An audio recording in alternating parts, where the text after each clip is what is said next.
2 minute ਆਇਆ ਜੀ। ਵਾਹਿਗੁਰੂ ਜੀ ਕਾ ਖਾਲਸਾ, ਵਾਹਿਗੁਰੂ ਜੀ ਕੀ ਫਤਿਹ। ਅੱਜ ਦੀ ਗੁਰਮਤਿ ਕਲਾਸ ਵਿੱਚ ਸਾਰਿਆਂ ਨੂੰ ਜੀ ਆਇਆਂ। ਜਿਸ ਤਰ੍ਹਾਂ ਆਪ ਸਾਰਿਆਂ ਨੂੰ ਪਤਾ ਹੈ ਕਿ ਅਸੀਂ ਜਪ ਬਾਣੀ ਸਤਿਗੁਰੂ ਗੁਰੂ ਨਾਨਕ ਦੇਵ ਮਹਾਰਾਜ ਜੀ ਦੀ ਉਚਾਰਨ ਕੀਤੀ ਹੋਈ ਹੈ ਔਰ ਸਾਹਿਬ ਸ਼੍ਰੀ ਗੁਰੂ ਗ੍ਰੰਥ ਸਾਹਿਬ ਮਹਾਰਾਜ ਜੀ ਦੇ ਆਰੰਭ ਵਿੱਚ ਗੁਰੂ ਅਰਜਨ ਦੇਵ ਮਹਾਰਾਜ ਨੇ ਉਸ ਨੂੰ ਦਰਜ ਕੀਤਾ, ਜੋ ਰੋਜ਼ਾਨਾ ਸਾਡੇ ਨਿਤਨੇਮ ਦਾ ਹਿੱਸਾ ਹੈ। ਜਿਨ੍ਹਾਂ ਨੇ ਅੰਮ੍ਰਿਤਪਾਨ ਨਹੀਂ ਵੀ ਕੀਤਾ, ਆਮ ਤੌਰ ਤੇ ਜਪ ਬਾਣੀ ਦਾ ਪਾਠ ਤਕਰੀਬਨ ਸਾਰੇ ਹੀ ਗੁਰੂ ਕੇ ਪਿਆਰੇ ਕਰਦੇ ਹਨ। ਇਸ ਬਾਣੀ ਦੇ ਵਿੱਚ ਡੂੰਘੀਆਂ ਰਮਜ਼ਾਂ ਜੋ ਸਤਿਗੁਰੂ ਗੁਰੂ ਨਾਨਕ ਦੇਵ ਮਹਾਰਾਜ ਦੇ ਜੀਵਨ ਦਾ ਪੂਰਾ ਤਜਰਬਾ, ਜਿੱਥੇ ਗੁਰੂ ਪਾਤਸ਼ਾਹ ਜੀ ਦੇ ਨਾਲ ਜੋ ਤੱਤ ਨਿਚੋੜ ਹੈ ਉਹ ਸਾਰਾ ਇਹਦੇ ਵਿੱਚ ਦਰਜ ਕੀਤਾ ਗਿਆ। ਇਹ ਬਾਣੀ ਦੀ ਲੜੀਵਾਰ ਵਿਚਾਰ ਅਸੀਂ ਆਰੰਭ ਕੀਤੀ ਹੈ। ਪਿੱਛੇ ਸੁਣਿਆ ਵਾਲੀਆਂ 4 ਪੌੜੀਆਂ ਦੀ ਵਿਚਾਰ ਤੱਕ ਅਸੀਂ ਸੰਪੂਰਨ ਕਰ ਚੁੱਕੇ ਹਾਂ। ਅੱਜ ਅੱਗੋਂ 12ਵੀਂ ਪੌੜੀ ਤੋਂ ਵਿਚਾਰ ਆਰੰਭ ਹੋਣੀ ਹੈ। ਤਾਂ ਮੈਂ ਬੇਨਤੀ ਕਰ ਰਿਹਾ ਹਾਂ ਵੀਰ ਪ੍ਰਭ ਕੀਰਤਨ ਸਿੰਘ ਜੀ ਨੂੰ, ਜੋ ਇਹ ਪਿਛਲੇ 2 ਹਫ਼ਤਿਆਂ ਤੋਂ ਲਗਾਤਾਰ ਇਸ ਬਾਣੀ ਦੀ ਵਿਚਾਰ ਸਾਡੇ ਨਾਲ ਸਾਂਝੀ ਕਰ ਰਹੇ ਹਨ, ਕਿ ਅੱਜ ਦੀ ਵਿਚਾਰ ਆਰੰਭ ਕਰਨ। ਵੀਰ ਪ੍ਰਭ ਕੀਰਤਨ ਸਿੰਘ ਜੀ। ਵਾਹਿਗੁਰੂ ਜੀ ਕਾ ਖਾਲਸਾ, ਵਾਹਿਗੁਰੂ ਜੀ ਕੀ ਫਤਿਹ।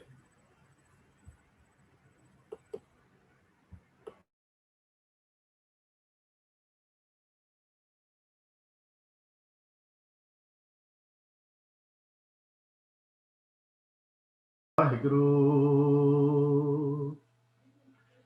ਇੱਕ ਓੰਕਾਰ ਸਤਨਾਮ ਕਰਤਾ ਪੁਰਖ ਨਿਰਭਉ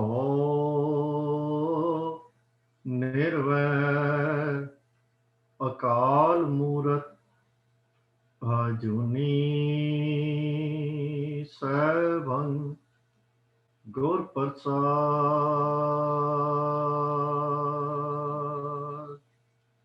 ਵਾਹਿਗੁਰੂ ਜੀ ਕਾ ਖਾਲਸਾ, ਵਾਹਿਗੁਰੂ ਜੀ ਕੀ ਫਤਿਹ।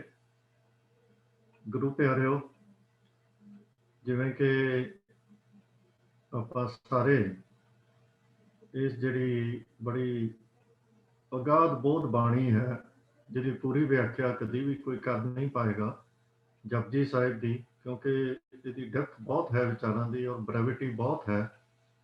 ਇਹਦੀ ਡੂੰਘਾਈ ਤੱਕ ਪਹੁੰਚਣਾ ਬਹੁਤ ਔਖਾ ਹੈ, ਪਰ ਆਪਾਂ ਸਾਰੇ ਰਲ ਮਿਲ ਕੇ ਯਤਨ ਕਰ ਰਹੇ ਹਾਂ ਕਿ ਇਸ ਬਾਣੀ ਦੀ ਵਿਚਾਰ ਕਰਕੇ ਅਸੀਂ ਆਪਣੇ ਜੀਵਨ ਦੇ ਵਿੱਚ ਸੇਧ ਲੈ ਸਕੀਏ ਤੇ ਆਪਣੇ ਜੀਵਨ ਨੂੰ ਉਹਨਾਂ ਵੈਲਿਊਜ਼ ਨਾਲ, ਉਹਨਾਂ ਸਿੱਖਿਆਵਾਂ ਨਾਲ ਜੋੜ ਸਕੀਏ ਜਿਹੜੇ ਸਤਿਗੁਰੂ ਜੀ ਸਾਨੂੰ ਹਰ ਪੌੜੀ ਦੇ ਵਿੱਚ ਦੇ ਰਹੇ ਹਨ। ਜਿੰਨੀ ਜਿੰਨੀ ਸਮਝ ਆ ਜਾਏ ਉਨੀ ਸਿੱਖਿਆ ਦੇ ਉੱਤੇ ਵੀ ਆਪਾਂ ਅਮਲ ਕਰ ਲਈਏ ਤੇ ਅਕਾਲ ਪੁਰਖ ਦਾ ਬਹੁਤ ਧੰਨਵਾਦ ਹੈ ਕਿ ਉਹ ਇੰਨਾ ਬਲ ਦੇ ਦੇਵੇ, ਇੰਨੀ ਬੁੱਧੀ ਦੇ ਦੇਵੇ। ਤਾਂ ਆਓ ਸਾਰੇ ਆਪਾਂ ਇਸ ਯਤਨ ਦੇ ਵਿੱਚ ਹੋਰ ਅੱਗੇ ਚੱਲੀਏ। ਹੁਣ ਤੱਕ ਆਪਾਂ ਸੁਣਿਆ ਦੀਆਂ 4 ਪੌੜੀਆਂ ਦੀ ਵਿਚਾਰ ਜੋ ਹੈ ਉਹ ਪਿਛਲੀ ਵਾਰੀ ਕੀਤੀ ਸੀ। ਇੱਕ ਵਾਰੀ ਹਲਕਾ ਜਿਹਾ ਉਹਨਾਂ ਪੌੜੀਆਂ ਦਾ ਰੀਕੈਪ ਕਰਕੇ ਫਿਰ ਆਪਾਂ ਅੱਗੇ ਤੁਰਦੇ ਹਾਂ ਜੀ। ਸੁਣਿਆ ਦੀਆਂ ਪੌੜੀਆਂ ਦੇ ਵਿੱਚ ਸਤਿਗੁਰੂ ਜੀ ਨੇ ਸਾਨੂੰ ਉਸ ਅਕਾਲ ਪੁਰਖ ਦੀ ਯਾਦ ਨਾਲ, ਜਿਹਨੂੰ ਅਸੀਂ ਨਾਮ ਸਿਮਰਨ ਕਹਿੰਦੇ ਹਾਂ, ਤਾਂ ਉਸ ਨਾਮ ਨੂੰ ਸੁਣਨ, ਹਿਰਦੇ ਵਿੱਚ ਟਿਕਾਉਣ, ਨਾਮ ਨੂੰ ਆਪਣੀ ਸੋਝੀ ਦੇ ਵਿੱਚ ਟਿਕਾਉਣ ਨਾਲ, ਜਾਂ ਇਉਂ ਕਹੀਏ ਕਿ ਨਾਮ ਨੂੰ ਆਪਣੀ ਸੁਰਤ ਦੇ ਵਿੱਚ ਵਸਾਉਣ ਦੇ ਨਾਲ ਸਾਨੂੰ ਕੀ ਕੀ ਬਰਕਤਾਂ ਪ੍ਰਾਪਤ ਹੁੰਦੀਆਂ ਹਨ, ਜਿਹਨੂੰ ਸਤਿਗੁਰਾਂ ਨੇ ਸੁਣਿਆ ਦਾ ਸ਼ਬਦ ਵਰਤ ਕੇ ਦੱਸਿਆ ਹੈ। ਉਹ ਬਰਕਤਾਂ ਦਾ ਜ਼ਿਕਰ ਪਹਿਲਾਂ 4 ਪੌੜੀਆਂ ਦੇ ਵਿੱਚ, ਸੁਣਿਆ ਦੀਆਂ ਪੌੜੀਆਂ ਦੇ ਵਿੱਚ ਸਤਿਗੁਰੂ ਨੇ ਕੀਤਾ ਹੈ। ਮੰਤਵ ਇੱਕੋ ਹੀ ਹੈ, ਕਿਉਂਕਿ ਉਸ ਤੋਂ ਪਹਿਲਾਂ ਸਤਿਗੁਰੂ ਜੀ ਸਾਨੂੰ ਦੱਸ ਚੁੱਕੇ ਹਨ ਕਿ ਹੁਕਮ ਦੇ ਮਾਰਗ ਉੱਤੇ ਚੱਲਣ ਦਾ ਰਸਤਾ ਕੀ ਹੈ। ਉਹ ਰਸਤਾ ਇਹੀ ਹੈ ਕਿ ਸਾਨੂੰ ਹੁਕਮ ਦੀ ਵੀ ਸੋਝੀ ਤਾਂ ਹੀ ਹੋ ਸਕਦੀ ਹੈ ਜੇ ਅਸੀਂ ਉਸ ਅਕਾਲ ਪੁਰਖ ਦੇ ਨਾਲ ਆਪਣੀ ਲਿਵ ਜੋੜ ਲਈਏ, ਆਪਣੀ ਸੁਰਤ ਦੇ ਵਿੱਚ ਅਕਾਲ ਪੁਰਖ ਨੂੰ ਵਸਾ ਲਈਏ, ਤੇ ਤਾਂ ਹੀ ਅਸੀਂ ਉਹਦੇ ਹੁਕਮ ਨੂੰ ਆਪਣੇ ਜੀਵਨ ਦੇ ਵਿੱਚ ਸਮਝ ਕੇ ਅਪਲਾਈ ਕਰ ਸਕਦੇ ਹਾਂ। ਕਿਉਂਕਿ ਅਕਾਲ ਪੁਰਖ ਸਾਡੀ ਸੁਰਤ ਦੇ ਵਿੱਚ ਵਸੇਗਾ ਤੇ ਅਕਾਲ ਪੁਰਖ ਦਾ ਹੁਕਮ ਅਸੀਂ ਤਾਂ ਹੀ ਸਮਝ ਸਕਦੇ ਹਾਂ। ਤੇ ਉਹਦਾ ਰਸਤਾ ਜੋ ਸਤਿਗੁਰਾਂ ਨੇ ਸਾਨੂੰ ਦੱਸਿਆ ਹੈ ਉਹ ਇਹੀ ਹੈ ਕਿ ਉਸ ਅਕਾਲ ਪੁਰਖ ਦੀ ਯਾਦ, ਜਿਸ ਨੂੰ ਨਾਮ ਸਿਮਰਨ ਕਿਹਾ ਹੈ, ਅੰਮ੍ਰਿਤ ਵੇਲਾ ਸਚ ਨਾਉ ਵਡਿਆਈ ਵਿਚਾਰ। ਤੋ ਇਸ ਤੋਂ ਅੱਗੇ ਚੱਲ ਕੇ ਸਤਿਗੁਰਾਂ ਨੇ ਹੁਣ ਨਾਮ ਸਿਮਰਨ ਦੇ ਵੱਲ ਸਾਨੂੰ ਪ੍ਰੇਰਿਤ ਕਰਨ ਦੇ ਲਈ, ਮੋਟੀਵੇਟ ਕਰਨ ਦੇ ਲਈ 4 ਪੌੜੀਆਂ ਦੇ ਵਿੱਚ ਸਤਿਗੁਰਾਂ ਨੇ ਦੱਸਿਆ ਹੈ ਕਿ ਸੁਣਨ ਦੀਆਂ ਕੀ ਬਰਕਤਾਂ ਹਨ। ਤੋ ਸਤਿਗੁਰੂ ਜੀ ਕਹਿੰਦੇ ਹਨ ਕਿ ਇਸ ਢੰਗ ਨਾਲ ਕਿ ਜਦੋਂ ਅਸੀਂ ਸੁਣੀਏ ਕਿ ਜਦੋਂ ਸਾਡੀ ਸੋਝੀ ਦੇ ਵਿੱਚ, ਸੁਰਤ ਦੇ ਵਿੱਚ ਅਕਾਲ ਪੁਰਖ ਦੀ ਯਾਦ ਟਿਕ ਜਾਵੇ, ਉਹਦਾ ਨਾਮ ਟਿਕ ਜਾਵੇ, ਤਾਂ ਐਸੇ ਸੁਣਨੇ ਦੇ ਨਾਲ ਸਾਡੇ ਅੰਦਰ ਗਿਆਨ ਦਾ ਪ੍ਰਕਾਸ਼ ਹੁੰਦਾ ਹੈ। ਉਹ ਚੀਜ਼ਾਂ ਜੋ ਬੜੇ ਵੱਡੇ ਵੱਡੇ ਭੇਦ ਦਿਸਦੇ ਹਨ, ਧਰਤੀ ਦੇ, ਆਕਾਸ਼ ਦੇ ਤੇ ਹੋਰ ਚੀਜ਼ਾਂ ਦੇ ਕਈਆਂ ਦਾ ਜ਼ਿਕਰ ਕੀਤਾ ਹੈ ਸਤਿਗੁਰੂ ਜੀ ਨੇ, ਉਹ ਬੜੀ ਆਸਾਨੀ ਨਾਲ ਖੁੱਲ ਜਾਂਦੇ ਹਨ ਤੇ ਸਾਨੂੰ ਸਾਖਸ਼ਾਤ ਇਹ ਸਮਝ ਆ ਜਾਂਦੀ ਹੈ, ਦਿਸਣਾ ਸ਼ੁਰੂ ਹੋ ਜਾਂਦਾ ਹੈ ਕਿ ਇਹ ਸਭ ਕੁਝ ਅਕਾਲ ਪੁਰਖ ਦਾ ਹੁਕਮ ਹੀ ਤਾਂ ਵਰਤ ਰਿਹਾ ਹੈ। ਤਾਂ ਉਹ ਅਵਸਥਾ ਤੱਕ ਪਹੁੰਚਣ ਦਾ ਰਸਤਾ ਸਤਿਗੁਰਾਂ ਨੇ ਕਿਹਾ ਹੈ ਕਿ ਉਸ ਨਾਮ ਨੂੰ ਸੁਣੀਏ, ਉਹਦੇ ਵਿੱਚ ਆਪਣੀ ਸੁਰਤ ਨੂੰ ਟਿਕਾਈਏ, ਔਰ ਸਹਿਜ ਅਵਸਥਾ ਜਿਹੜੀ ਹੈ ਉਹਦੀ ਪ੍ਰਾਪਤੀ ਦਾ ਰਸਤਾ ਵੀ ਸਤਿਗੁਰਾਂ ਨੇ ਨਾਮ ਦੇ ਨਾਲ ਜੁੜਨ ਨੂੰ ਹੀ ਦੱਸਿਆ, ਕਿਉਂਕਿ ਸਹਿਜ ਅਵਸਥਾ ਇੱਕ ਬੜੀ ਦੁਰਲਭ ਮੰਨੀ ਜਾਂਦੀ ਹੈ, ਜਿਸ ਦੇ ਵਿੱਚ ਇਨਸਾਨ ਦੁਨਿਆਵੀ ਕਿਸੇ ਵੀ ਗੱਲ ਤੋਂ ਵਿਚਲਿਤ ਨਾ ਹੋਵੇ, ਸਹਿਜ ਦੇ ਵਿੱਚ ਰਵੇ, ਸੁੱਖ ਹੋਵੇ, ਦੁੱਖ ਹੋਵੇ। ਇਹਨਾਂ ਸਾਰੀਆਂ ਅਵਸਥਾਵਾਂ ਤੋਂ ਉੱਪਰ ਦੀ ਅਵਸਥਾ ਸਹਿਜ ਦੀ ਹੈ, ਜਿਹਨੂੰ 3 ਗੁਣਾਂ ਤੋਂ ਉੱਪਰ ਦੀ ਅਵਸਥਾ, ਚੌਥੀ ਅਵਸਥਾ ਮਤਲਬ ਚੌਥਾ ਪਦ ਕਿਹਾ ਜਾਂਦਾ ਹੈ, ਜਾਂ ਤੁਰਿਆ ਅਵਸਥਾ ਤੱਕ ਕਿਹਾ ਜਾਂਦਾ ਹੈ। ਤਾਂ ਸਤਿਗੁਰੂ ਜੀ ਕਹਿੰਦੇ ਹਨ ਕਿ ਉਹ ਸਹਿਜ ਦੀ ਅਵਸਥਾ ਦੀ ਪ੍ਰਾਪਤੀ ਵੀ ਜੋ ਹੈ ਉਹ ਅਕਾਲ ਪੁਰਖ ਦੇ ਨਾਮ ਦੇ ਵਿੱਚ ਜੁੜਨ ਨਾਲ, ਆਪਣੀ ਸੁਰਤੀ ਨੂੰ ਉੱਥੇ ਜੋੜਨ ਨਾਲ ਪ੍ਰਾਪਤ ਹੁੰਦੀ ਹੈ। ਤਾਂ ਫਿਰ ਸਾਡਾ ਸੰਬੰਧ ਉਸ ਗੁਣਾਂ ਦੇ ਖਜ਼ਾਨੇ ਅਕਾਲ ਪੁਰਖ ਨਾਲ ਬਣ ਜਾਂਦਾ ਹੈ। ਹਰ ਤਰ੍ਹਾਂ ਦੇ ਗੁਣ, ਚਾਹੇ ਉਹ ਦੁਨਿਆਵੀ ਹੋਣ, ਆਤਮਿਕ ਹੋਣ, ਰਾਜਸੀ ਹੋਣ, ਅਗਵਾਈ ਕਰਨ ਵਾਲੇ ਹੋਣ, ਹਰ ਤਰ੍ਹਾਂ ਦੇ ਗੁਣ ਉਹ ਸਾਨੂੰ ਸਹਿਜੇ ਹੀ ਪ੍ਰਾਪਤ ਹੋ ਜਾਂਦੇ ਹਨ। ਤੇ ਇਸ ਜੀਵਨ ਦੀਆਂ ਵੱਡੀਆਂ ਵੱਡੀਆਂ ਜੋ ਪ੍ਰੋਬਲਮਸ ਹਨ, ਜਿਹਨੂੰ ਅਸੀਂ ਬੜਾ ਬਿਖੜਾ ਸਾਗਰ ਕਹਿ ਕੇ, ਭਾਵ ਸਾਗਰ ਕਹਿ ਕੇ ਦੱਸਦੇ ਹਾਂ ਕਿ ਇਹ ਜੀਵਨ ਇੱਕ ਭਾਵ ਸਾਗਰ ਹੈ, ਸੰਸਾਰ ਇੱਕ ਭਾਵ ਸਾਗਰ ਹੈ, ਇੱਥੇ ਮੌਤ ਦਾ ਭੈ ਹੈ, ਵਿਕਾਰਾਂ ਦਾ ਡਰ ਹੈ। ਤਾਂ ਸਤਿਗੁਰੂ ਕਹਿੰਦੇ ਹਨ ਇਹ ਸਾਰੀਆਂ ਚੀਜ਼ਾਂ ਬਿਲਕੁਲ ਜਿਹੜੀਆਂ ਨੇ ਛੋਟੀਆਂ ਮਾਲੂਮ ਹੋਣੀਆਂ ਸ਼ੁਰੂ ਹੋ ਜਾਂਦੀਆਂ ਹਨ। ਇੱਕ ਨਿਰਭੈਤਾ ਦੀ ਤੇ ਬੇਪਰਵਾਹੀ ਦੀ ਅਵਸਥਾ ਆ ਜਾਂਦੀ ਹੈ, ਔਰ ਜਿਹੜਾ ਐਸਾ ਭਗਤ ਹੁੰਦਾ ਹੈ ਜਿਹਦੀ ਸੁਰਤ ਟਿਕ ਜਾਂਦੀ ਹੈ, ਇਸੇ ਕਰਕੇ ਹੀ ਉਹ ਸਦੀਵੀ ਖੇੜੇ ਦੇ ਵਿੱਚ, ਉਮਾ ਦੇ ਵਿੱਚ, ਆਨੰਦ ਦੇ ਵਿੱਚ ਆ ਜਾਂਦਾ ਹੈ। ਤੇ ਫਿਰ ਕੋਈ ਛੋਟੀ ਮੋਟੀ ਪਰੇਸ਼ਾਨੀ, ਦੁੱਖ, ਪਾਪ, ਪਰੇਸ਼ਾਨੀਆਂ, ਹੋਰ ਝਗੜੇ ਝੇੜੇ ਕੋਈ ਵੀ ਜਿਹੜੀ ਹੈ ਉਹ ਸਾਡੀ ਸਹਿਜ ਅਵਸਥਾ ਨੂੰ ਡਿਸਟਰਬ ਨਹੀਂ ਕਰ ਸਕਦੀਆਂ, ਜਾਂ ਇਹੋ ਕਹਿ ਲਈਏ ਕਿ ਉਹਨਾਂ ਦਾ ਤਾਂ ਹੋਂਦ ਹੀ ਨਹੀਂ ਰਹਿੰਦੀ, ਨਾਸ਼ ਹੀ ਹੋ ਜਾਂਦਾ ਹੈ। ਤਾਂ ਸਤਿਗੁਰੂ ਜੀ ਸਾਨੂੰ ਇਹਨਾਂ 4 ਪੌੜੀਆਂ ਦੇ ਵਿੱਚ ਜੋ ਸਾਨੂੰ ਪ੍ਰੇਰਨਾ ਦੇ ਰਹੇ ਹਨ, ਸੁਨੇਹਿਆਂ ਦੀਆਂ ਪੌੜੀਆਂ ਦੇ ਵਿੱਚ, ਉਹ ਸਾਨੂੰ ਪ੍ਰੇਰਨਾ ਦੇ ਰਹੇ ਹਨ ਇਹ ਢੰਗ ਅਪਣਾ ਕੇ ਕਿ ਭਾਈ ਜੇ ਤੂੰ ਇਹ ਕੰਮ ਕਰੇਗਾ ਤੇ ਤੈਨੂੰ ਇਹ ਫਾਇਦਾ ਹੋਏਗਾ। ਜੇ ਉਸ ਪ੍ਰਭੂ ਦੀ ਯਾਦ ਵਿੱਚ ਜੁੜੇਗਾ ਤੇ ਸਾਨੂੰ ਇਸ ਤਰ੍ਹਾਂ ਦੀ ਅਵਸਥਾ ਸਾਡੀ ਬਣ ਜਾਏਗੀ, ਸਾਡੀ ਇਸ ਤਰ੍ਹਾਂ ਦੀ ਆਤਮਿਕ ਅਵਸਥਾ ਬਣ ਜਾਏਗੀ, ਸੰਸਾਰਿਕ ਅਵਸਥਾ ਬਣ ਜਾਏਗੀ ਤੇ ਮਾਨਸਿਕ ਅਵਸਥਾ ਬਣ ਜਾਏਗੀ। ਤਾਂ ਸਤਿਗੁਰਾਂ ਨੇ ਪਹਿਲਾਂ ਸਾਨੂੰ ਪ੍ਰੇਰਨਾ ਦੇਣ ਦੇ ਲਈ ਇੱਕ ਤਰੀਕੇ ਨਾਲ ਇਹ ਦੱਸਣ ਦੀ ਕੋਸ਼ਿਸ਼ ਕੀਤੀ ਕਿ ਪ੍ਰਭੂ ਦੇ ਨਾਮ ਦੇ ਵਿੱਚ ਜੁੜਨ ਦੇ ਕੀ ਫਾਇਦੇ ਤੈਨੂੰ ਮਿਲਣਗੇ, ਕਿ ਜੇ ਤੂੰ ਕਰੇਗਾ ਤੇ ਕੀ ਮਿਲਣਗੇ। ਹੁਣ ਸਤਿਗੁਰੂ ਜੀ ਮੰਨਣ ਦੀਆਂ ਪੌੜੀਆਂ ਦੇ ਵਿੱਚ ਦੂਜਾ ਢੰਗ ਵਰਤਦੇ ਹਨ। ਹੁਣ ਉਹ ਸਾਡੇ ਸਾਹਮਣੇ ਇੱਕ ਐਸੇ ਵਿਅਕਤੀ ਦਾ ਨਕਸ਼ਾ ਖਿੱਚਦੇ ਹਨ ਜਿਨੇ ਇਹ ਸੁਣਨ ਦੀ, ਮੰਨਣ ਦੀ ਕਮਾਈ ਕਰ ਲਈ ਹੈ, ਔਰ ਜਿਹਦੀ ਸ਼ਖਸੀਅਤ ਦੀ ਅਸੀਂ ਕਹੀਏ ਕਿ ਉਸਾਰੀ ਹੋ ਚੁੱਕੀ ਹੈ, ਉਹਨੂੰ ਉਹ ਗੁਣ ਜਿਹੜੇ ਅਕਾਲ ਪੁਰਖ ਤੋਂ ਪ੍ਰਾਪਤ ਹੋਣੇ ਹਨ ਉਹ ਮਿਲ ਚੁੱਕੇ ਹਨ। ਤੇ ਨਾਮੀ ਦੇ ਨਾਮ ਵਿੱਚ ਜੁੜਨ ਨਾਲ ਜੋ ਪ੍ਰਾਪਤੀਆਂ ਹੁੰਦੀਆਂ ਹਨ, ਜੈਸਾ ਆਚਰਣ ਬਣਦਾ ਹੈ, ਜੈਸਾ ਜੀਵਨ ਬਣਦਾ ਹੈ, ਉਹ ਜਦੋਂ ਬੰਦੇ ਦਾ ਬਣ ਜਾਂਦਾ ਹੈ ਤੇ ਉਹਦੀ ਇੱਕ ਤਸਵੀਰ ਸਾਡੇ ਸਾਹਮਣੇ ਖਿੱਚਦੇ ਹਨ ਸਤਿਗੁਰੂ। ਅੱਜ ਵੀ ਸਾਡੇ ਜਿਹੜੇ ਮੋਟੀਵੇਟਰਸ ਹਨ ਉਹ ਸਾਡੇ ਸਾਹਮਣੇ ਕਈ ਵਾਰ ਸਾਖਸ਼ਾਤ ਲਿਆ ਕੇ ਕਿਸੇ ਬੰਦੇ ਨੂੰ ਖੜਾ ਕਰ ਦਿੰਦੇ ਹਨ ਤੇ ਉਹਨੂੰ as a role model present ਕਰਦੇ ਹਨ ਕਿ ਭਾਈ ਦੇਖੋ ਜੋ ਅਸੀਂ ਤੁਹਾਨੂੰ ਕਰਨ ਲਈ ਕਹਿ ਰਹੇ ਹਾਂ, ਜੇ ਤੁਸੀਂ ਕਰੋਗੇ ਤੇ ਇਹ ਬੰਦਾ ਉਹੀ ਬਣ ਚੁੱਕਾ ਹੈ ਜੋ ਤੁਹਾਨੂੰ ਬਣਨ ਲਈ ਅਸੀਂ ਕਹਿ ਰਹੇ ਹਾਂ। ਤੇ ਫਿਰ ਉਹਦੇ ਨਾਲ ਗੱਲਬਾਤ ਕਰਾ ਕੇ ਸਾਨੂੰ ਜੋ ਕੁਝ ਉਹਨਾਂ ਨੇ ਦੱਸਿਆ ਹੁੰਦਾ ਹੈ ਉਹਦੇ ਬਾਰੇ ਉਹ ਮੋਟੀਵੇਟ ਕਰਦੇ ਹਨ, ਤਾਂ ਕਿ ਸਾਡੀ ਅਵਸਥਾ ਇਹ ਬਣ ਜਾਵੇ ਕਿ ਅਸੀਂ ਉਹਦੇ ਵਰਗੇ ਬਣਨ ਦੀ ਕੋਸ਼ਿਸ਼ ਕਰੀਏ ਤੇ ਉਹ ਕੰਮ ਕਰੀਏ। ਤੋ ਸਤਿਗੁਰੂ ਜੀ ਆਪਣੀ ਗੱਲ ਨੂੰ ਇੱਥੋਂ ਸ਼ੁਰੂ ਕਰਦੇ ਹਨ ਮੰਨੇ ਦੀਆਂ ਪੌੜੀਆਂ ਦੇ ਵਿੱਚ। ਆਓ ਪਹਿਲਾਂ 12ਵੀਂ ਪੌੜੀ ਦਾ ਇੱਕ ਵਾਰ ਪਾਠ ਕਰ ਲਈਏ। ਮੰਨੇ ਕੀ ਗਤ ਕਹੀ ਨਾ ਜਾਏ, ਜੇ ਕੋ ਕਹੈ ਪਿਛੈ ਪਛਤਾਏ। ਕਾਗਦ ਕਲਮ ਨ ਲਿਖਣ ਹਾਰ,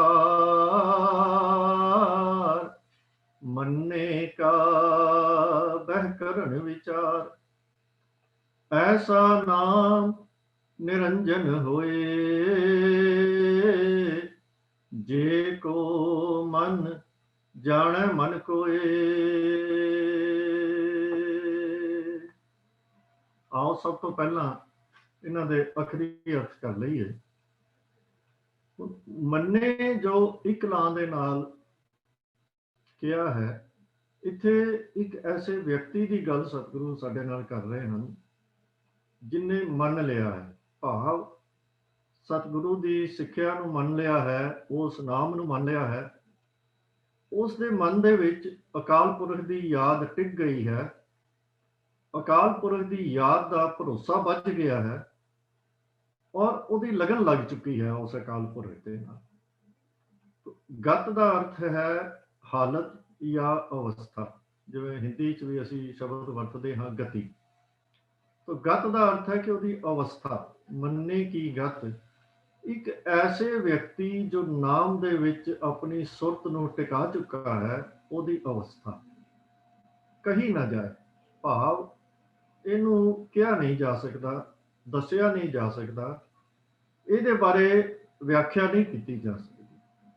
ਤਾਂ ਸਤਿਗੁਰੂ ਕਹਿੰਦੇ ਹਨ ਕਿ ਉਸ ਮਨੁੱਖ ਦੀ ਉੱਚੀ ਆਤਮਿਕ ਅਵਸਥਾ ਦੱਸੀ ਨਹੀਂ ਜਾ ਸਕਦੀ ਜਿਸ ਨੇ ਅਕਾਲ ਪੁਰਖ ਦੇ ਨਾਮ ਨੂੰ ਮੰਨ ਲਿਆ ਹੈ, ਭਾਵ ਉਸ ਵਿਅਕਤੀ ਦੀ ਗੱਲ ਨਹੀਂ ਦੱਸੀ ਜਾ ਸਕਦੀ ਜਿਸ ਨੇ ਆਪਣੇ ਮਨ ਨੂੰ ਸਮਝਾ ਕੇ ਅਕਾਲ ਪੁਰਖ ਨੂੰ ਆਪਣੀ ਸੁਰਤ ਦੇ ਵਿੱਚ ਟਿਕਾ ਲਿਆ ਹੈ, ਜਿਸ ਦੀ ਲਗਨ ਨਾਮ ਦੇ ਵਿੱਚ ਲੱਗ ਗਈ ਹੈ, ਜਿਸ ਨੂੰ ਨਾਮ ਦੀ ਰੰਗਣ ਚੜ ਗਈ ਹੈ, ਜਿਸ ਦੇ ਜੀਵਨ ਵਿੱਚ ਨਾਮ ਦਾ ਜੋ ਨਿਵਾਸ ਹੈ ਉਹ ਹੋ ਚੁੱਕਾ ਹੈ।